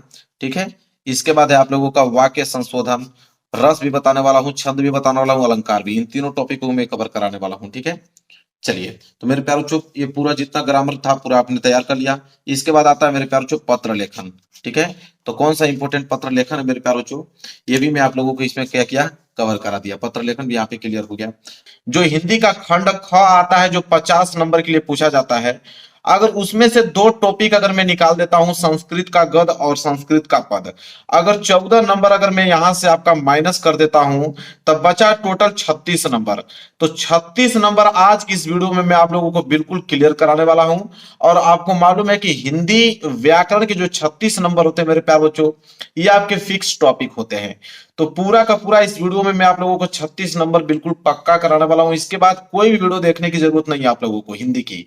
हिंदी व्याकरण के 36 नंबर आज की इस वीडियो से पूरा का पूरा पक्का होने वाला है। वीडियो को लाइक कर देना। और इसका पीडीएफ चाहिए तो इसका पीडीएफ आपको दे दिया जाएगा मेरे प्यारों से। इसी वीडियो के डिस्क्रिप्शन में आपको एक लिंक मिलेगा टेलीग्राम चैनल का, टेलीग्राम चैनल ज्वाइन कर लीजिए, वहां पे इसका पीडीएफ आपको मिल जाएगा। लिखने की भी जरूरत नहीं, यहाँ पे समझ लीजिए, वहां से पीडीएफ डाउनलोड कर लीजिएगा। तो मेरे प्यारों जो 36 नंबर बिल्कुल क्लियर है आप लोगों का, जिसमें से पहला टॉपिक आता है आप लोगों का निम्नलिखित मुहावरों का अर्थ लिखकर वाक्य प्रयोग कीजिए। और यह आपके पेपर में मेरे प्यारों बच्चों 2 नंबर के लिए आता है। 2 प्रश्न करने के लिए देगा मेरे प्यारों बच्चों, 1-1 नंबर के हिसाब से 2 नंबर आपको दिए जाएंगे। और वो मैं आपको बताने वाला हूं जो कि आप लोगों को 90% चांस रहेगा कि वही प्रश्न आप लोगों के एग्जाम में आने वाले हैं। वो प्रश्न मैं आप लोगों को बताने वाला हूं, 5 वर्षों का प्रीवियस ईयर पेपर एनालिसिस करके बाद इस वीडियो को मैं बना रहा हूं। तो इतना आप विश्वास मेरे भी कीजिए, बिल्कुल आप टेंशन फिकर रहिए कि 36 नंबर बिल्कुल आज की इस वीडियो में क्लियर होने वाला है।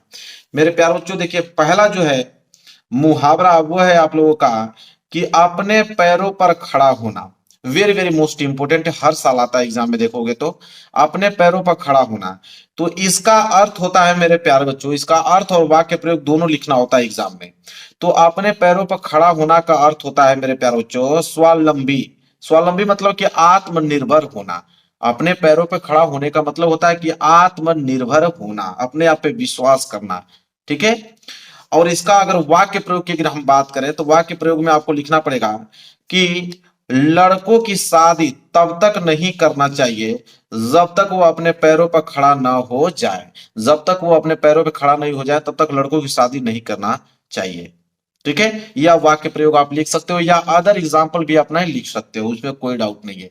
कोई जरूरी है कि मैं जो बता रहा हूं आप वही लिखोगे, अपने से भी आपको बना कर लिख सकते हो आप। तो यह पहला वेरी वेरी मोस्ट इंपोर्टेंट है जो आपको तैयार करना है, अपने पैरों पर खड़ा होना मतलब आत्मनिर्भर होना। बहुत इंपॉर्टेंट है जो बता रहा हूं, बस उसको आप तैयार करते जाओ। दूसरा देखिए, दूसरा है कि आंखों का तारा होना। वेरी वेरी मोस्ट इंपोर्टेंट मेरे प्यारे बच्चों ये भी है। जितना आपको बता रहा हूं बस मेरे पे विश्वास कीजिए, उतना आप तैयार कीजिए। 36 नंबर बिल्कुल पक्का कराने की गारंटी मेरी है।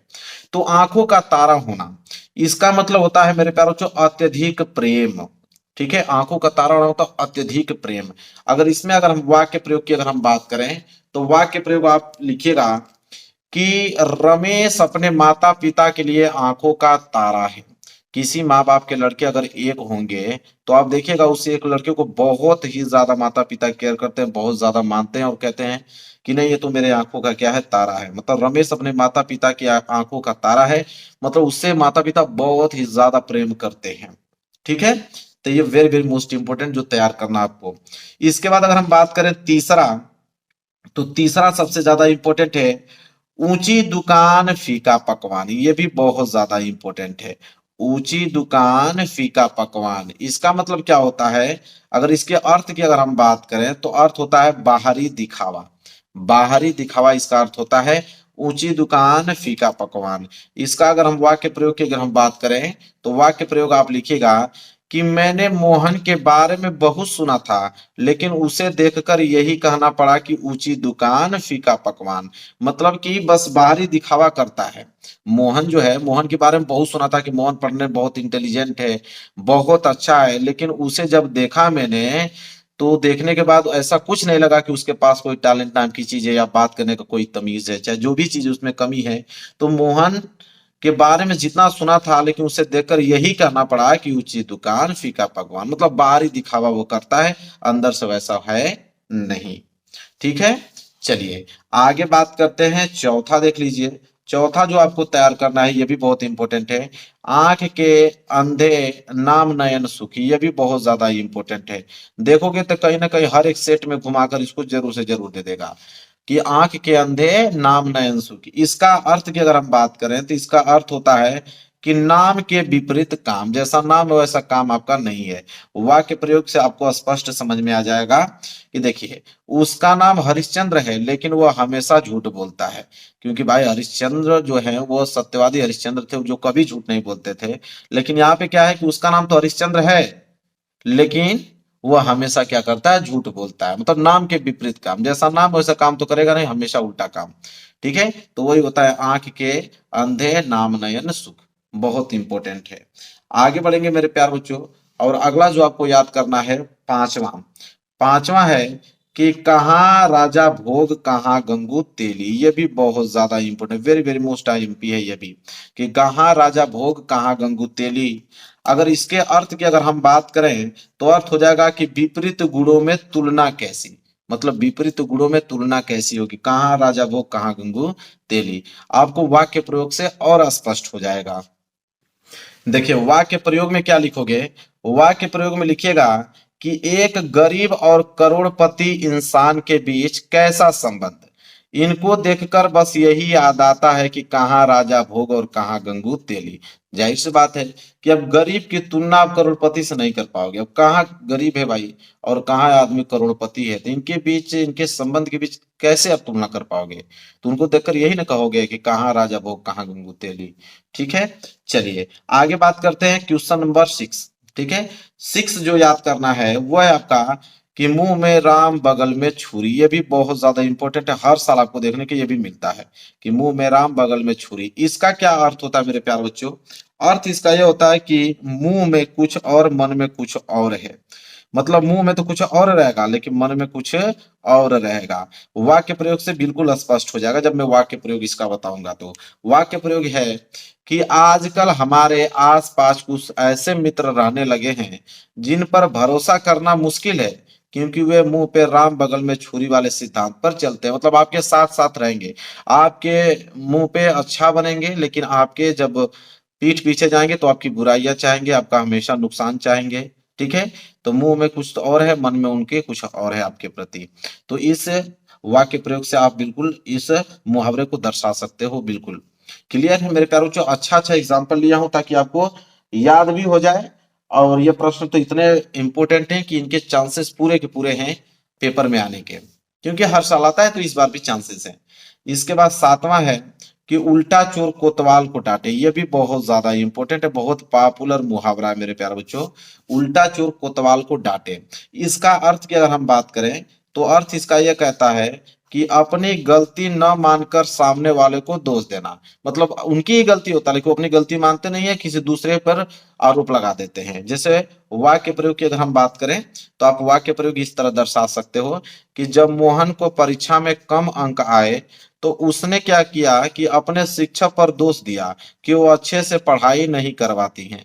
मतलब कहने का मतलब है कि उनका रिजल्ट बिल्कुल खराब आया, मोहन परीक्षा में उसके अंक कम आए, तो अपनी गलती नहीं दे रहा है बल्कि टीचर को ही दोष ठहरा रहा है कि टीचर अच्छी नहीं पढ़ाती थी इसलिए मैं अच्छे नंबर नहीं लेकर आ पाया, कम अंक लेकर आ पाया। तो वही होता है कि उल्टा चोर कोतवाल को डांटे। मतलब गलती तो उसकी है कि पढ़ाई नहीं किया तो इसलिए नंबर कम आए हैं, और दोष लगा रहा है टीचर पे। चलिए, तो ये भी बहुत इंपॉर्टेंट है। आगे देखते हैं, अगला है 8वां। 8वां क्या है मेरे प्यारे बच्चों कि नाच ना जाने आंगन टेढ़ा। ये भी बहुत पॉपुलर, बहुत इंपॉर्टेंट है। नाच न जाने आंगन टेढ़ा, इसका क्या मतलब होता है? इसकी अगर हम अर्थ की बात करें तो अर्थ यह होता है कि कोई काम न जानने पर बहाने बनाना। एक तो इसका अर्थ आप ये लिख सकते हो कि कोई काम न जानने पर बहाने बनाना, या इसका एक अर्थ और होता है कि किसी काम को करने की शक्ति न होने पर दूसरे को दोष देना। मतलब कि आपको वो काम नहीं आ रहा है, ठीक है, और गलती आप किसी दूसरे को दे रहे हो। अब वही आप ये लिख सकते हो कोई काम न जानने पर बहाना आप बना रहे हो। नाच न जाने आंगन टेढ़ा, वाक्य प्रयोग से और चीजें क्लियर होती चली जाएंगी आपको। वाक्य प्रयोग में लिखिएगा कि वह सबसे कहती फिरती है कि वह नृत्य में माहिर है। जब उसे नृत्य करने के लिए कहा गया तो वह अपने पैरों में मोच बताकर बहाना बना दिया। इसे कहते हैं नाच न जाने आंगन टेढ़ा।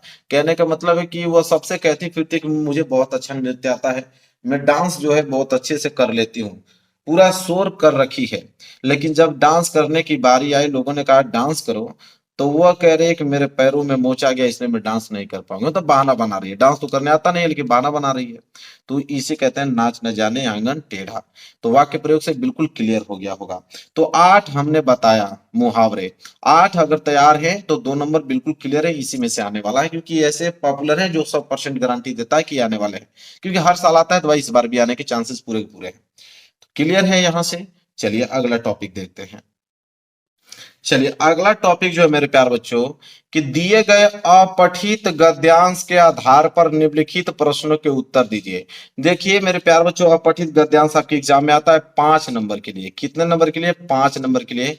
एक गद्यांश कोई दे देगा, इस गद्यांश के नीचे प्रश्न दिए गए रहेंगे जिनका उत्तर आपको देना होता है इसी गद्यांश में से। तो देखिए अपठित गद्यांश करने का सबसे मात्र एक सरल तरीका आपको बताऊं कि एक बार अच्छे तरीके से इस गद्यांश को जितना अच्छे से एक बार पढ़ लोगे, उसका आंसर उसी में से बिल्कुल आसान तरीके से दे पाओगे। देखिए मैं पढ़ के आंसर इसी में से आपको बता दूंगा, देखिए, लेकिन उससे पहले एक बार ध्यान से पढ़ना पड़ेगा आपको। चलिए पढ़ के मैं सुनाता हूं, आप भी इस ध्यान से इसको पढ़िएगा। कह रहा है कि आजकल दूरदर्शन अपने आने वाले धारावाहिक देखने का प्रचलन बढ़ गया है। बाल्यावस्था में ही यह शौक अच्छा नहीं है। दूरदर्शन पर दिखाए जाने वाले धारावाहिकों का स्तर बहुत ही घटिया होता है। उसमें अश्लीलता, अनास्था, फैशन तथा नैतिक बुराइयां ही अधिक देखने को मिलती हैं। अभी बालक मानसिक रूप से परिपक्व नहीं होते हैं। इस उम्र में भी वे देखेंगे, उसका प्रभाव निश्चित ही उनके दिमाग पर पड़ता है। बुरी आदतों को वे शीघ्र ही अपना लेंगे। समाज शास्त्रियों के एक वर्ग का मानना है कि समाज में चारों ओर फैली बुराइयों का एक बड़ा कारण जो है दूरदर्शन तथा चलचित्र है। सब इस बात से भली भांति परिचित हैं। इतना सब ज्ञान होने के बाद भी यदि वह इसी राह पर आगे बढ़े तो उनसे बड़ा मूर्ख और कोई नहीं। बिना समय की पाबंदी के घंटे दूरदर्शन के साथ चिपके रहना बहुत गलत है। इससे मानसिक विकास रुक जाता है। तो एक बार जितना आराम से पढ़ाऊं, कोई भी अपठित गद्यांश आता है तो उसको आप एक बार ध्यान से जब आप पढ़ लोगे तो आपके दिमाग में सारी चीजें फिट हो जाएंगी। इसके बाद देखिए कितना आसान होगा उत्तर देना। देखिए मैं प्रश्न पढ़ के सुनाता हूं। देखिए पहला प्रश्न क्या पूछा है कि दूरदर्शन पर दिखाए जाने वाले धारावाहिकों में क्या अधिक देखने को मिलता है। ठीक है, उसमें क्या अधिक देखने को आपको मिलता है मेरे प्यारे बच्चों। तो दूरदर्शन पर दिखाए जाने वाले धारावाहिकों में क्या अधिक देखने को मिलता है, तो इसका आंसर बिल्कुल आप आसान तरीके से दे पाओगे। देखिए कहां से दोगे, तो उसमें अधिक आपको क्या देखने को मिलेगा। देखिए यहाँ पे उसमें आपको अश्लीलता देखने को मिलेगी। क्या देखने को, अश्लीलता, अनास्था देखने को मिलेगा। फैशन तथा नैतिक बुराइयां ही अधिक देखने को मिलती हैं। तो देखिए इसका आंसर बिल्कुल आसान तरीके से मिल गया कि नहीं। एक बार आपने पढ़ा तो बिल्कुल आसान तरीके से मिल गया। तो इसका आंसर आप कैसे लिखोगे कि दूरदर्शन पर दिखाए जाने वाले धारावाहिकों में, ठीक है, धारावाहिकों में उसमें अश्लीलता, अनास्था, फैशन तथा नैतिक बुराइयां ही अधिक देखने को मिलती हैं। बस इतना ही आंसर लिखोगे मेरे प्यारे बच्चों, आपको नंबर दे दिए जाएंगे।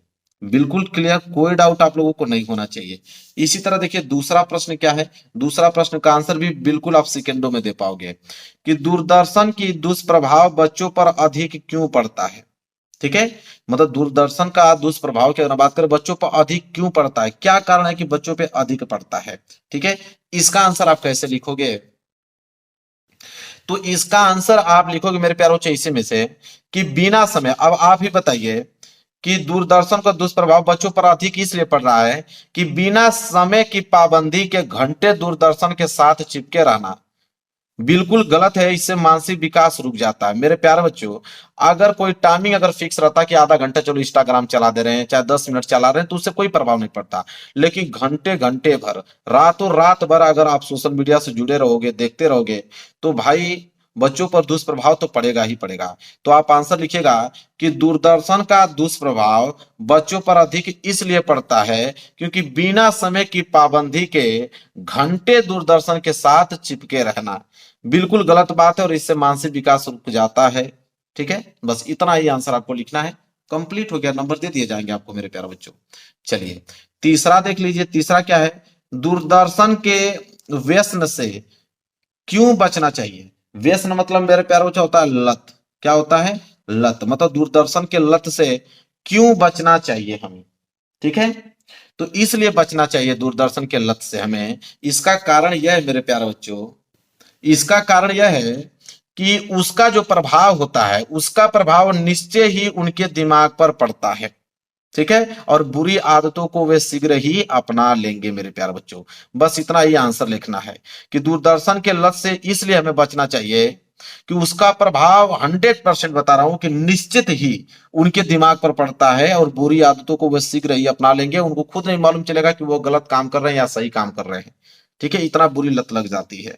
तो तीनों प्रश्नों का उत्तर इसी पैसेज में से, इसी अपठित गद्यांश में से पढ़ के बता दिया। तो इसलिए मैं कहा हूं कि जब भी अपठित गद्यांश आ जाए तो ध्यान पूर्वक उसको एक बार 5 मिनट लगेगा, ध्यान से पढ़ लेंगे। तीनों प्रश्नों का उत्तर देखिए, ज्यादा समय नहीं लगा, मैं तुरंत बता दिया हूं। इसी तरह आप भी उसको करके चले आओगे, 5 नंबर आपके हाथ में होगा। वो आपके प्रेजेंट ऑफ माइंड पे डिपेंड करता है। चलिए आगे बढ़ते हैं मेरे प्यारे बच्चों, और अगला प्रश्न देख लीजिए। अगला टॉपिक है मेरे प्यारे बच्चों कि निम्नलिखित शब्द युग्मों का सही अर्थ चयन करके लिखिए। ठीक है, तो सही अर्थ चयन करके लिखना है मेरे प्यारे बच्चों। और यह प्रश्न आपके एग्जाम में मेरे प्यारे बच्चों 2 नंबर के लिए आता है। कितने नंबर के लिए? 2 नंबर के लिए। देखिए कैसे। अब मेरे प्यारे बच्चों यहाँ पे दिया है अंश और अंशु।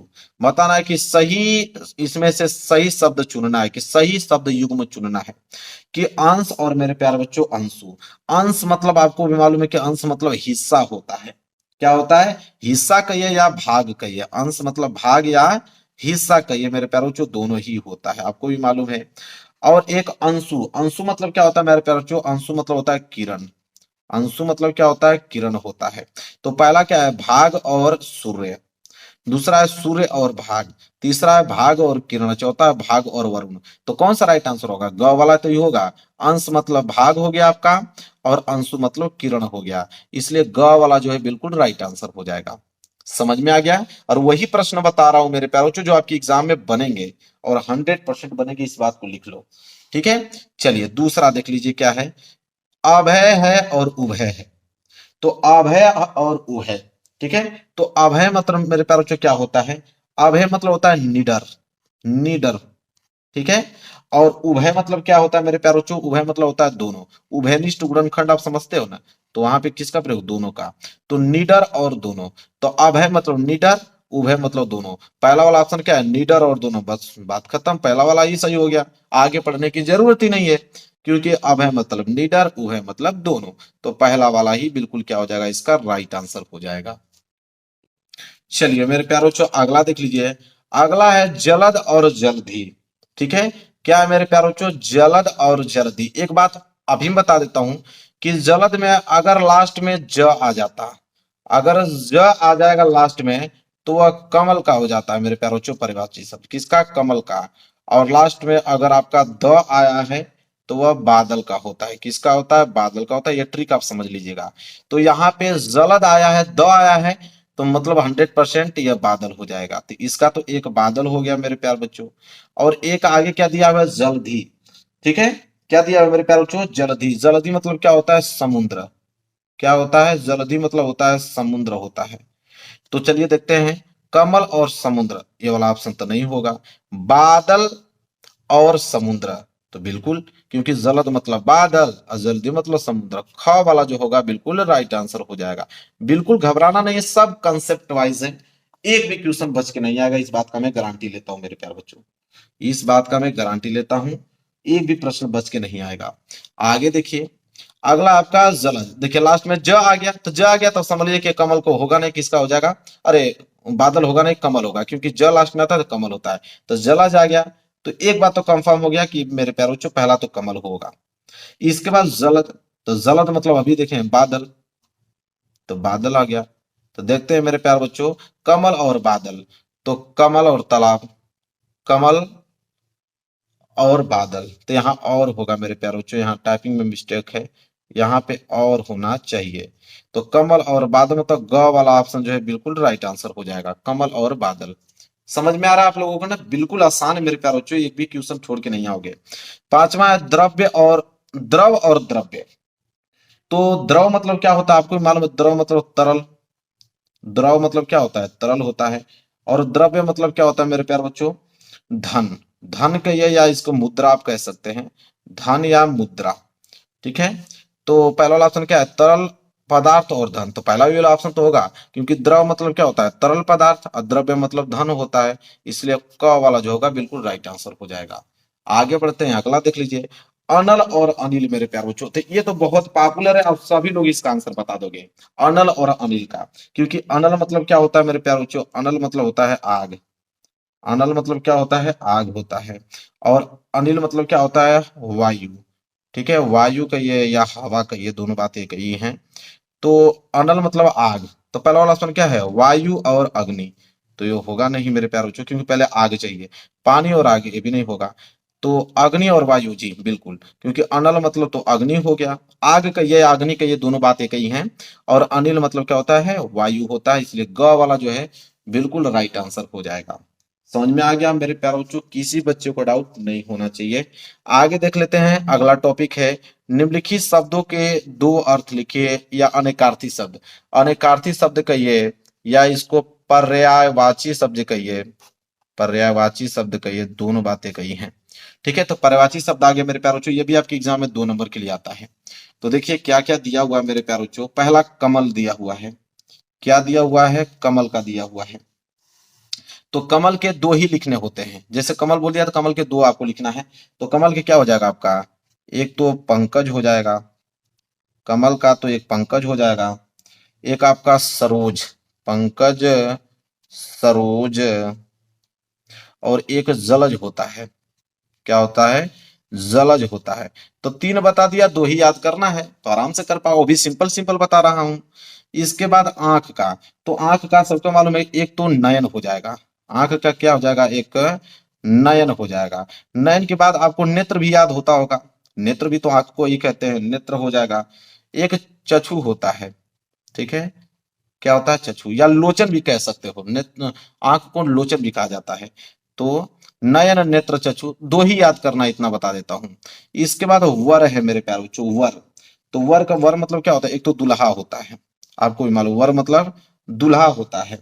वर मतलब एक वरदान होता है, वर मतलब क्या होता है मेरे प्यारे बच्चों, वरदान होता है।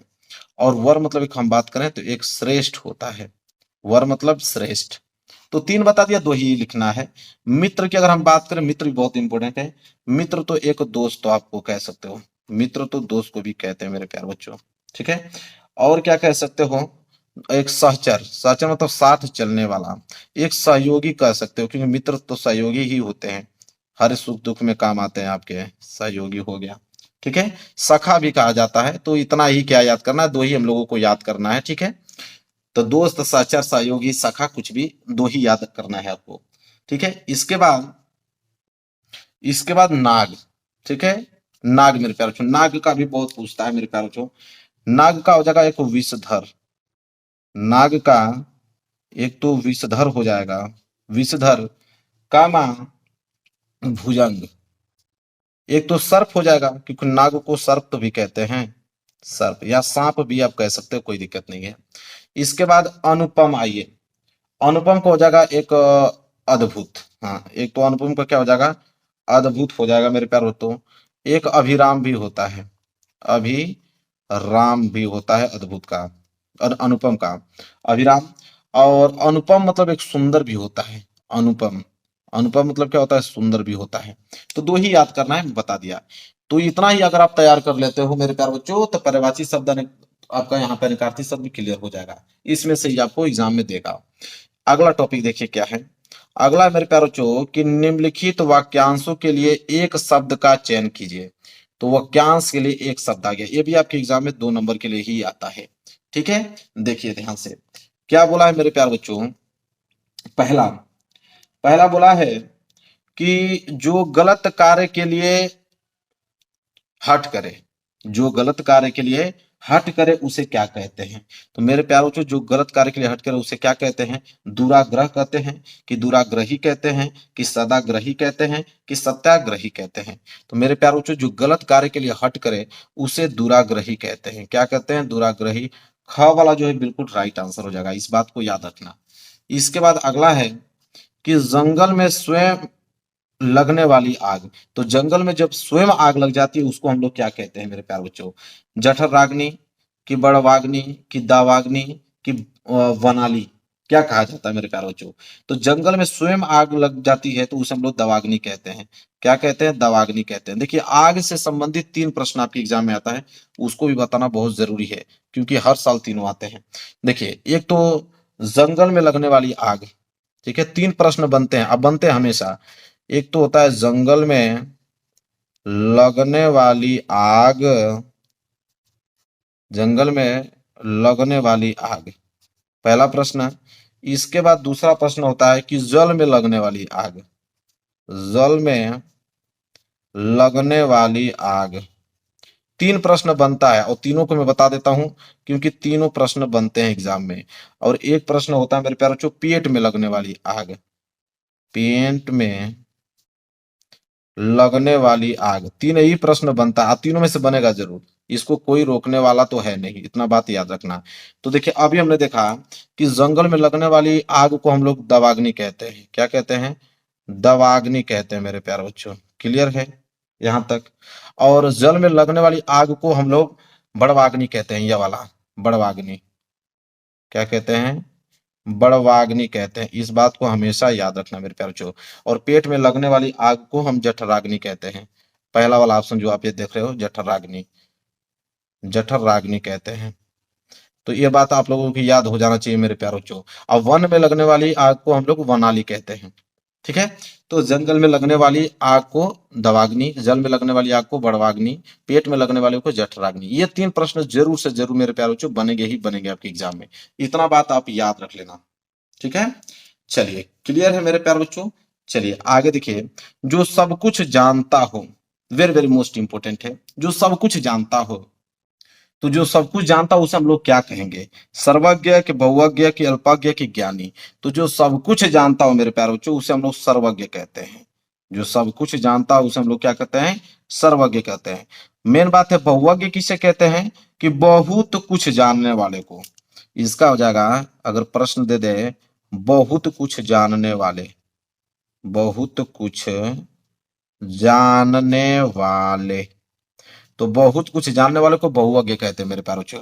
अल्पज्ञ किसे कहते हैं मेरे प्यारे बच्चों? तो जो कम जानता हो, कम जानता हो, जो कम जानता है वो, उसको हम कहते हैं अल्पज्ञ। अज्ञानी का मतलब आप जानते हो जो सब कुछ जानता हो मेरे प्यारे बच्चों, जो सब कुछ जानता हो उसे हम लोग क्या कहते हैं? ज्ञानी कहते हैं। तो जो सब कुछ जानता हो, ठीक है, तो जो सब कुछ जानता हो वो सर्वज्ञ हो गया। ठीक है, ध्यान सुनिएगा, जो सब कुछ जानता है वो सर्वज्ञ हो गया। बहुज्ञ में क्या होता है? जो बहुत कुछ जानता है उसे बहुज्ञ कहते हैं। अल्पज्ञ में कम जानता हो उसे हम लोग क्या कहते हैं? अल्पज्ञ कहते हैं। और ज्ञानी का मतलब यह होता है कि जो सभी तरह का ज्ञान रखता हो। इसका असली मीनिंग ये होगा जो सभी तरह का ज्ञान रखता है उसे ज्ञानी कहते हैं। ठीक है, चलिए क्लियर हो गया। आगे बढ़ते हैं, अगला देखिए क्या है। अगला है कि जो वंदना करने योग्य हो। तो जो वंदना करने योग्य हो उन्हें हम क्या कहते हैं?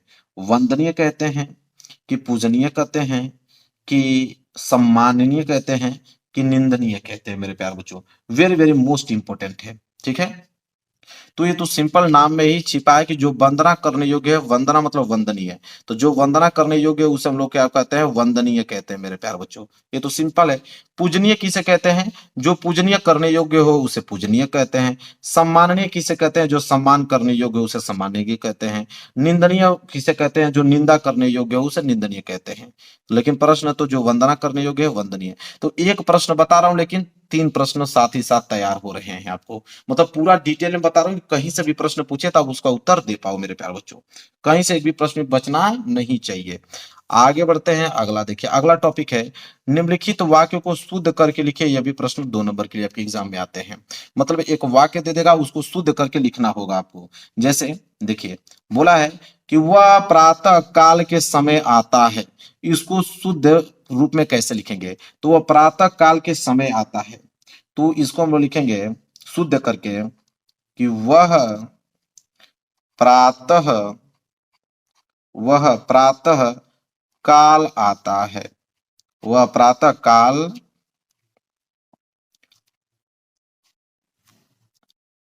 आया था, यह है ना, तो हम लोग लिखे आया था, सॉरी। प्रश्न क्या है? वो प्रातः काल के समय आया था, यह प्रश्न है।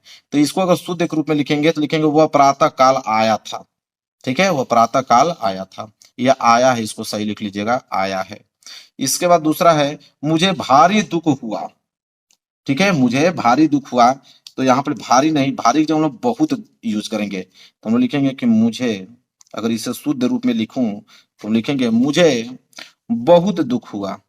भारी की जगह हम लोग बहुत का यूज करेंगे, बहुत दुख हुआ, ये होगा उसका शुद्ध रूप मेरे प्यारे बच्चों। क्लियर है? यहाँ पे खड़ी पाई जरूर डाल दीजिएगा। तो मुझे बहुत दुख हुआ, भारी की जगह हम यहाँ यूज करेंगे दुख, अरे बहुत का। क्लियर है? देखिए अगला क्या है, अगला है कि तब शायद यह काम जरूर हो जाएगा। तब शायद यह काम जरूर हो जाएगा। इसको अगर हम शुद्ध रूप में लिखें तो हम लोग लिखेंगे कि तब तब यह काम तब यह काम अवश्य, जरूर की जगह हम लोग क्या लिखेंगे, अवश्य का इस्तेमाल करेंगे, अवश्य हो जाएगा।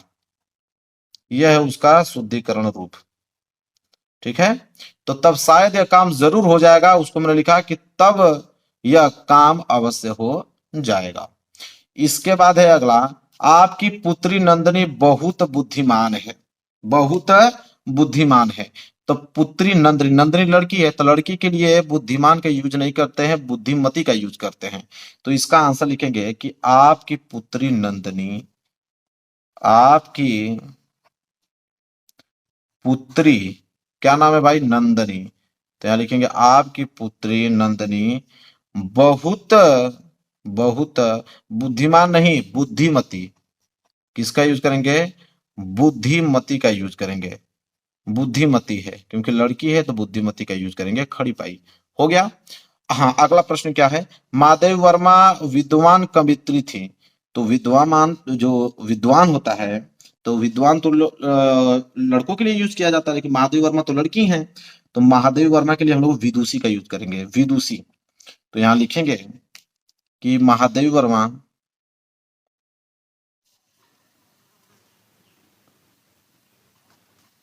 महादेवी वर्मा, लिखेंगे महादेवी वर्मा, विद्वान की जगह हम विदुषी का यूज करेंगे। विदुषी कवित्री हैं, कवित्री हैं। क्लियर है मेरे प्यारे बच्चों?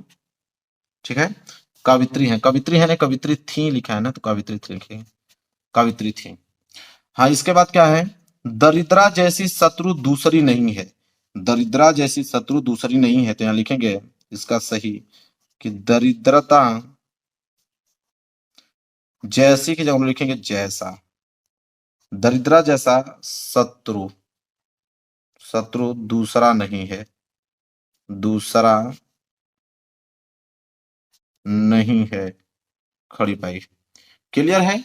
चलिए, पूरा का पूरा मैंने डिटेल में अपने हाथों से लिखकर इसको दिखा दिया आप लोगों को। अगला टॉपिक देखिए क्या है। ठीक है, अगला टॉपिक देखते हैं मेरे प्यारों चो। अगला टॉपिक है कि वीर रस अथवा करुण रस का अस्थाई भाव के साथ परिभाषा सहित उदाहरण लिखिए। वेरी वेरी मोस्ट इंपोर्टेंट मेरे प्यारे बच्चों, ये टॉपिक इतना याद रखिए, वेरी वेरी मोस्ट इंपोर्टेंट। और ये भी आपके एग्जाम में 2 नंबर के लिए आता है। तो वीर अथवा करुण रस, ठीक है, तो या तो वीर रस लिखिए या तो करुण रस लिखिए, दोनों में से कोई एक ही आपको लिखना है। मैं वीर रस का यहाँ पे बता देता हूं आप लोगों का। देखिए, कह रहा है कि जब विभाव, अनुभाव तथा संचारी भाव का संयोग होता है तो उत्साह नामक अस्थाई भाव से वीर रस की उत्पत्ति होती है। आपको भी यह जानकारी होगा मेरे प्यारे बच्चों कि रस के 4 भाग होते हैं। एक तो विभाव होता है, एक अनुभाव होता है, एक संचारी भाव होता है, एक अस्थाई भाव होता है, और इन्हीं 4 भावों से मिलकर रस का निर्माण होता है। ये बात आपको भी मालूम है मेरे प्यारे बच्चों। ठीक है, जब विभाव, विभाव मतलब क्या होता है, कारण, और अनुभाव मतलब क्या होता है कि जिसके कारण हम कुछ चीज अनुभव करते हैं। और संचारी भाव का मतलब होता है कि जो आपके अंदर परिवर्तन होने लगता है, जैसे संचारी भाव मतलब कि ऑटोमेटिक रोंगटे खड़े होने लगते हैं किसी बात को सुनकर, या किसी बात को सुनकर आंखों से पानी आने लगता है, आंसू आने लगता है, वो संचारी भाव है। ठीक है मेरे प्यारों बच्चों। एक अस्थाई भाव होता है, अस्थाई भाव मतलब कि शुरू से लेकर अंत तक वो अस्थाई रूप से बना रहेगा। ठीक है, जैसे कोई मूवी अगर आप देख लेते हो उस तरह की वीरता वाली मूवी, तो आपके अंदर जोश जुनून शुरू से ही लेकर लास्ट तक बना रहेगा, तो होता है अस्थाई भाव। तो आपको समझ में आ गया ना कि जब विभाव, अनुभाव तथा संचारी भाव का संयोग होता है, मतलब ये सब आपस में मिलकर एक उत्साह नामक अस्थाई भाव उत्पन्न होता है। तो उत्साह नामक अस्थाई भाव से जो वीर रस की उत्पत्ति होती है मेरे प्यारे बच्चों, उसे हम वीर रस कहते हैं। जैसे एग्जाम्पल भी आपको लिखना होगा, तो एग्जाम्पल आप लिखिएगा मेरे प्यारे बच्चों कि बुंदेले हर बोलो के मुख हमने सुनी कहानी थी, खूब लड़ी मर्दानी वो तो झांसी वाली रानी थी। ठीक है, ये एग्जाम्पल लिख दीजिएगा। एक एग्जाम्पल और मैंने लिया है मेरे प्यारे बच्चों, तिरंगा मूवी वाला, देख सकते हो आप, कि हमको जो करना है वो तो करके ही हम जाएंगे, आने वाले फिर आकर मौसम नया बनाएंगे, मौत फरेब सो से कह दो ये उनको हम दफनाएंगे, अपनी अपनी नापों का वो भी खुद ही कफन सिलाएंगे। तो दो एग्जाम्पल में रखा हूं मेरे प्यारो बच्चों, ये आपके वीर रस के एग्जाम्पल हैं, इन्हें सुन के बाद वीरता उत्पन्न होती है मेरे प्यारे बच्चों। तो आपको परिभाषा याद हो गया ना कि जब विभाव अनुभाव तथा संचारी भाव का संयोग होता है तो उत्साह नामक अस्थायी भाव से वीर रस की उत्पत्ति होती है। इन दोनों में से कोई एक एग्जाम्पल लिख देना, काम आपका बन जाएगा। आगे बढ़ेंगे मेरे प्यारे बच्चों, अगला टॉपिक है कि रूपक अथवा यमक अलंकार का लक्षण सहित उदाहरण लिखिए। तो रूपक अलंकार या यमक अलंकार, दोनों में से कोई एक ही लिखना है। मैं आपको रूपक अलंकार का बताता हूं मेरे प्यारे बच्चों कि रूपक अलंकार क्या है। तो रूपक अलंकार में है कि जहां उपमेय में उपमान का भेद रहित आरोप होता है वहां पर रूपक, यहां पे लिखिएगा रूपक अलंकार होता है। मेरे प्यारे बच्चों मतलब कि आपको मालूम ही नहीं चल पाए कि कौन उपमान है कौन उपमेय है। मेरे प्यारे बच्चों कि जहां बोला है कि जहां उपमेय, उपमेय मतलब आप समझते हो, उपमेय मतलब कि जिसकी तुलना की जाती है उसे उपमेय कहा जाता है, और उपमान मतलब जिससे तुलना की जाती है उसे उपमान कहते हैं। ठीक है, मतलब इसमें पता ही नहीं चलेगा कि कौन उपमेय है कौन उपमान है। जैसे मेरे प्यारे बच्चों ये फूल तुम्हारे जेवर हैं, ये चांद तुम्हारा आईना है। तो फूल का तुलना किसे किया जाता है? जेवर से। और चांद का तुलना किससे किया गया है? आईना से किया गया है। ये एग्जाम्पल और लिख लीजिएगा कि हमारे हरी हारिल की लकड़ी, ठीक है, ठीक है, तो हमारे हरी हारिल की लकड़ी, तो हरी की तुलना किससे किया गया है? हारिल से किया गया है। ठीक है, तो यहाँ उपमेय की तुलना उपमान से किया गया है मेरे प्यारे बच्चों, उसमें भेद रहित हम नहीं कर पा रहे हैं कि कौन उपमेय है कौन उपमान। ठीक है, क्लियर है मेरे प्यारे बच्चों। चलिए, जैसे यहाँ पे फूल है तो फूल तुम्हारे जेवर हैं, तो फूल क्या है? यहाँ पे फूल है आपका उपमान। ठीक है, और रही बात आपकी जेवर जो है, जेवर आपका उपमेय है। इसी तरह यहाँ पे मेरे प्यारे बच्चों क्या है? ये चांद तुम्हारा आईना। ठीक है, चांद यहाँ पे क्या है? तो चांद यहाँ पे उपमान है, और आईना की अगर हम बात करें तो आईना आपका उपमेय है। क्लियर है? चलिए, अगला टॉपिक है मेरे प्यारे बच्चों, चौपाई अथवा सोरठा छंद का मात्रा सहित लक्षण तथा उदाहरण लिखिए। अब मेरे प्यारे बच्चों चौपाई लिखिए या अथवा सोरठा लिखिए। ठीक है, तो दोहा आपको मालूम है, दोहा का उल्टा सोरठा होता है। दोहा याद करोगे तो सोरठा ऑटोमेटिक याद हो जाएगा, उसका उल्टा कर दोगे। इसमें आप लोगों को बता रहा हूं मैं चौपाई। ठीक है, यहाँ पे हेडिंग आप डालिए चौपाई, और चौपाई में लिखिए मेरे प्यारे बच्चों कि चौपाई एक सममात्रिक छंद है। सममात्रिक छंद है, इसमें आपके कितने चरण होते हैं? 4 चरण होते हैं, और प्रत्येक चरण में 16 मात्राएं होती हैं। तुक पहले चरण के दूसरे और तीसरे चरण के चौथे से मिलती है, यति हर एक चरण के अंत में मेरे प्यारे बच्चों होती है। ठीक है, चलिए अब यहाँ पे अब जानेंगे कि चौपाई के बारे में। ठीक है, तुक का मतलब मेरे प्यारे बच्चों, जैसे तुक का मतलब यहाँ पे एग्जांपल देखिए कि जय हनुमान ज्ञान गुण सागर, ये जो सागर है, उजागर है, धामा है, सुतनामा है, काना है, नाना है, देखा है, असेखा है, ये आपके तुक के काम करेंगे। यति का मतलब कि जय हनुमान ज्ञान गुण सागर, यहाँ पे मैंने रुका।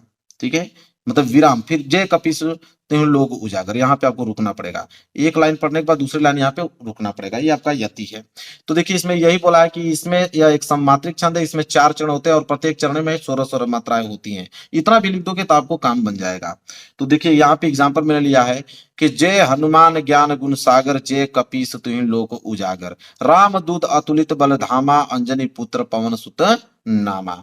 एक एग्जांपल और मैंने यहाँ पे ले रखा है कि बिनु पग चले सुने बिनु काना, कर बिनु कर्म करे विधि नाना, तनु बिनु परस नयन बिनु देखा, गहे ग्राण बिनु वास असीखा। अब यहाँ पे बोला है मेरे प्यार बच्चों कि मात्रा सहित लक्षण लिखना है, तो मात्रा आप चेक कर सकते हो मेरे प्यार बच्चों, मात्रा यहाँ पे आप चेक कर सकते हो। जैसे यहाँ पे देखिए ये आपका जय है, तो जय में आप लोगों का क्या होगा? लघु। ये भी आपका क्या हो जाएगा? लघु। यह हो जाएगा आपका लघु, लघु। ये हो जाएगा दीर्घ, फिर लघु। ये हो जाएगा दीर्घ, फिर लघु। ये भी आपका लघु, लघु, यह दीर्घ, लघु, लघु। चेक कर लीजिए, 1 1 2 3 4, 4 2 6, 1 7 7 2 9, 1 10 11 12, 12 2 14, 14 2 16। देखिए 16 मात्राएं आ गया इसमें। इसी तरह गिनोगे सब में 16 मात्राएं आएंगी। इसी तरह इसमें देख लो मेरे प्यारे बच्चों, ये क्या हो जाएगा आपका? लघु। ये हो जाएगा लघु, ये आपका लघु, लघु। ठीक है, ये भी क्या हो जाएगा? लघु। ये हो जाएगा आपका गुरु। ये हो जाएगा लघु, ये हो जाएगा आपका गुरु। ये हो जाएगा लघु, लघु, ये हो जाएगा गुरु, गुरु। तो 1 1 2 2 2 4, 1 5 5 2 7, 1 8 8 2 10, 10 2 12, 12 2 14 2 16। इसमें भी आपका 16 आ गया। इसी तरह चेक करोगे तो इसमें भी 16 आएगा, इसमें भी 16 आएगा, इसमें भी 16 आएगा। 16 मात्राएं सब में आएंगी मेरे प्यारे बच्चों। क्लियर है? तो दोनों एग्जाम्पल नोट कर लो, जो आसान लग रहा है याद कर लेना। इसके बाद मेरे प्यार बच्चों आता है यहाँ से पत्र लेखन। ठीक है, क्या आता है मेरे प्यार बच्चों? पत्र लेखन आपके एग्जाम में आएगा। और पत्र लेखन आपके एग्जाम में कितने नंबर के लिए आता है? 6 नंबर के लिए। पत्र लेखन आपके एग्जाम में 6 नंबर के लिए आता है मेरे प्यार बच्चों। और देखिए पत्र लेखन 3 ही टॉपिक के पत्र लेखन आपको याद करने हैं, 3 टॉपिक। ठीक है, पहला कि किसी उच्चतर विद्यालय में लिपिक पद पर नियुक्ति पत्र एवं प्रबंधक को एक आवेदन पत्र लिखे। और दूसरा है कि अपना कुटीर उद्योग एवं प्रारंभ करने हेतु किसी बैंक के प्रबंधक को ऋण प्राप्ति हेतु एक पत्र लिखे। किसी भी कुटीर उद्योग, चाहे मछली पालन है, मुर्गा पालन है, कुछ भी करने के लिए आपको कुटीर उद्योग के लिए अगर बैंक प्रबंधक को कैसे आप ऋण प्राप्ति के लिए एक पत्र लिखोगे। और तीसरा है कि अपने मोहल्लों की सफाई हेतु संबंधित अधिकारी को एक पत्र लिखे। तो 3 टॉपिक के पत्र लेखन आपको तैयार करने हैं और 6 नंबर दिया जाएगा। और इसमें हम लोग देखने वाले हैं, इसमें भी हम लोग देखने वाले हैं क्या कि अपने मोहल्ले की सफाई हेतु, अपने मोहल्ले की सफाई हेतु नगर पालिका को एक पत्र हम लोग कैसे लिखेंगे। और ये बहुत इंपॉर्टेंट हर साल आता है, 6 नंबर यहाँ को देकर जाएगा आपको। तो इसको कैसे लिखेंगे? सबसे पहले लिखेंगे सेवा में, और यहाँ पे कामा जरूर लगा दीजिएगा। सेवा में लिखने के बाद कामा स्वास्थ्य अधिकारी नगर निगम प्रयागराज उत्तर प्रदेश, जहां के भी है वहां अपना एड्रेस लिख लीजिएगा। ठीक है, इसके बाद आप डालोगे विषय, किसके विषय में आप लिख रहे हो पत्र लेखन, तो आप किसके विषय में लिख रहे हो? तो मोहल्ले की सफाई हेतु नगर पालिका को एक हम पत्र लिख रहे हैं कि मोहल्ले में बहुत ही ज्यादा गंदगी है, उसको सफाई के लिए हम लोग नगर पालिका को एक यहाँ पे पत्र लिख रहे हैं मेरे प्यारे बच्चों। इसके बाद क्या लिखोगे? इतना जब हो जाएगा तो इसके बाद हेडिंग डालोगे महोदय जी। अब यहां से क्रिया आपकी स्टार्ट होगी, आप डालोगे महोदय जी, फिर कामा लगाओगे। कामा लगाने के बाद अब यहाँ गैप देके ही लिखना है, यह नहीं कि आप यहां से चालू कर दो, नहीं, इतना आपको छोड़कर इस तरह लिखना है। क्या लिखोगे कि मैं इस पत्र के माध्यम से प्रयागराज नगर निगम के स्वास्थ्य अधिकारी का ध्यान अपने मोहल्ले में फैली गंदगी की ओर खींचना चाहता हूं। मतलब मेरे मोहल्ले में बहुत ही ज्यादा गंदगी है और मैं स्वास्थ्य अधिकारी को, जो प्रयागराज नगर निगम के स्वास्थ्य अधिकारी हैं, उनका जो ध्यान है मैं अपने मोहल्ले में फैली गंदगी की ओर खींचना चाहता हूं, दिखाना चाहता हूं। और आपको यह जानकर आश्चर्यचकित होगा कि हमारे क्षेत्र में कई दिनों से कोई सफाई कर्मचारी नहीं आ रहा है, जिसकी वजह से जगह जगह पर गंदगी व कूड़ा करकट का ढेर लगा है। और सड़कों नालियों की सफाई न होने के कारण जो है मच्छरों का प्रकोप इस हद तक बढ़ गया है कि दिन का चैन और रात की नींदें हराम हो गई हैं मेरे प्यारे बच्चों। ऐसे आप लोगों को लिखना है, उनको दर्शाना है कि इतना गंदगी फैल गई है कि मच्छरों जो है बिल्कुल परेशान कर रहे हैं। न रात को हम लोग अच्छे से सोई पा रहे हैं, न दिन के अच्छे से रह पा रहे हैं, तथा चारों तरफ सड़कों पर गंदा पानी फैला हुआ है। अगर ऐसा ही चलता रहे तो जल्द ही पूरा मोहल्ला महामारी की चपेट में आ जाएगा, इतने रोग हो जाएंगे। ठीक है, अतः आपसे विनती है कि जल्द ही सफाई की उचित व्यवस्था करवाएं। बस इतना ही आपको लिखना है, कुछ ज्यादा बढ़ा चढ़ा के लिखने की जरूरत नहीं है, कुछ छोटा ही चीज लिखिए, फैक्चुअल चीज लिखिए। ठीक है, इसके बाद यहाँ पे दिनांक, जो भी डेट आपको डालना है यहाँ पे इस तरह आप डेट आप डाल लीजिएगा। और पूरा 2000 जो 25 होता है या 2024 होता है, ये डेट आपको पूरा नहीं डालना है, आप 2000 यक्स एक्स बनाकर इस तरह लिख दीजिएगा। इसके बाद भौतिक में यहाँ पे कुछ लोगों का सिग्नेचर क ख ग आप लिख सकते हो। ठीक है, चलिए, तो यह था मेरे प्यारे बच्चों पत्र लेखन। अब मेरे प्यारे बच्चों आता है आप लोगों का निबंध। ठीक है, क्या आता है? निबंध। Very very most important topic है यहाँ से निबंध। और निबंध आपके एग्जाम में मेरे प्यारे बच्चों 9 नंबर के लिए आता है। कितने? 9 नंबर के लिए निबंध आपके एग्जाम में पूछा जाएगा। कौन सा निबंध आपको तैयार करना है कि 9 नंबर आप लोगों का बिल्कुल फिक्स हो जाएगा? तो जो निबंध बता रहा हूं बस उसको आप तैयार कर लो। कौन सा निबंध? पहला वाला, भारत में आतंकवाद का समस्या तथा समाधान, कि भारत में जो आतंकवाद हो रहा है उसका क्या समस्या है और उसका समाधान कैसे आप करोगे। और दूसरा है आपका वृषक जीवन की त्रासदी। वृषक मतलब मेरे प्यारे बच्चों होता है किसान की समस्या तथा समाधान, कि जो किसान की समस्या हो रही है उसका समाधान कैसे करें। तीसरा, जीवन में खेल कूद का महत्व, कि आपके जीवन में खेल कूद का क्या महत्व है, उस पे आप लोगों को निबंध तैयार करना होगा। फिर चौथा है मेरा प्रिय साहित्यकार, ये भी बहुत ज्यादा इंपॉर्टेंट है। 6 अगर आपको तैयार है तो 9 नंबर बिल्कुल क्लियर है। इसके बाद पर्यावरण प्रदूषण तथा समस्या तथा समाधान, ये तो आप ट्रिपल स्टार बना लो, तो हर साल आपकी एग्जाम में पूछता है कि प्रदूषण की समस्या तथा समाधान बताइए। इसके बाद 6वां, बेरोजगारी की समस्या तथा समाधान मेरे प्यारे बच्चों, कि बेरोजगारी की समस्या तथा समाधान बताइए। तो यह आप लोगों को 6 टॉपिक आपको तैयार करने हैं। 6 निबंध अगर आपको तैयार है तो 9 नंबर यहाँ से बिल्कुल पक्के हैं। तो मेरे प्यारे बच्चों, मैंने आज आप लोगों को 36 नंबर बिल्कुल क्लियर करा दिया। 36 नंबर ये फिक्स टॉपिक है और पूरा का पूरा सोल्यूशन मैंने करा दिया। तो आज की इस वीडियो को इतना ज्यादा शेयर करो कि सभी बच्चों के पास पहुंच पाए और इस वीडियो के माध्यम से सारे बच्चे 36 नंबर कम से कम क्लियर कर पाए। तो मेरे प्यारे बच्चों, वीडियो को लाइक कर देना, चैनल पे नए हो तो चैनल को जरूर सब्सक्राइब कर लेना। मिलेंगे एक प्यारे से नेक्स्ट वीडियो में, तब तक के लिए धन्यवाद। अब आ गया निबंध। निबंध 9 मार्क्स के आते हैं आप लोगों की एग्जाम में। कौन से निबंध आप लोगों को तैयार करना है? 4 निबंध जो सबसे ज्यादा इंपॉर्टेंट है। पर्यावरण प्रदूषण समस्या और समाधान पे, भारत में बेरोजगारी की समस्या, विज्ञान वरदान या अभिशाप, और चौथा है भारत में जनसंख्या वृद्धि की समस्या। यह 4 आप लोगों को मेरे प्यारे बच्चों निबंध तैयार करने हैं। 4 निबंध अगर आपको तैयार है तो 9 नंबर यहाँ पे क्या हो जाएंगे, बिल्कुल आप लोगों के पक्के हो जाएंगे। ठीक है। इसके बाद देखिए, ये मैंने कुछ बताया था फिक्स टॉपिक, तो फिक्स टॉपिक में जैसे लेखक का साहित्यिक परिचय 10 नंबर तो यहीं से क्लियर हो जाएगा, ये फिक्स टॉपिक है। ठीक है। और कवि के साहित्यिक परिचय दोनों मिला के 10 नंबर यहाँ से क्लियर हो गए। कहानी मैंने बताया, ये भी फिक्स। खंड काव्य भी ये भी फिक्स है। संस्कृत के पद्यांश, श्लोक, रस, छंद, अलंकार, ये जो है टॉपिक फिक्स है, इसको आप तैयार बिल्कुल कर लेना। बाकी पूरा का पूरा सोल्यूशन मैं बता दिया हूँ। और 60 नंबर आज की इस वीडियो से आप लोगों को क्या हो गया, पक्का हो गया। तो जितना क्वेश्चन बताया हूँ पूरा का पूरा क्वेश्चन तैयार कर लो। जो क्वेश्चन जो बचे हुए हैं उसको मैं अलग वीडियो में कवर करा दूंगा। बस पूरा 100 में 100 नंबर की तैयारी हो जाएगी। बस उसको याद करके जाइए एग्जाम में, और वहां पे लिख के आइए मेरे प्यारे बच्चों। एक नंबर भी नहीं कटेगा, पूरा का पूरा नंबर आप लोगों को मिलने वाला है।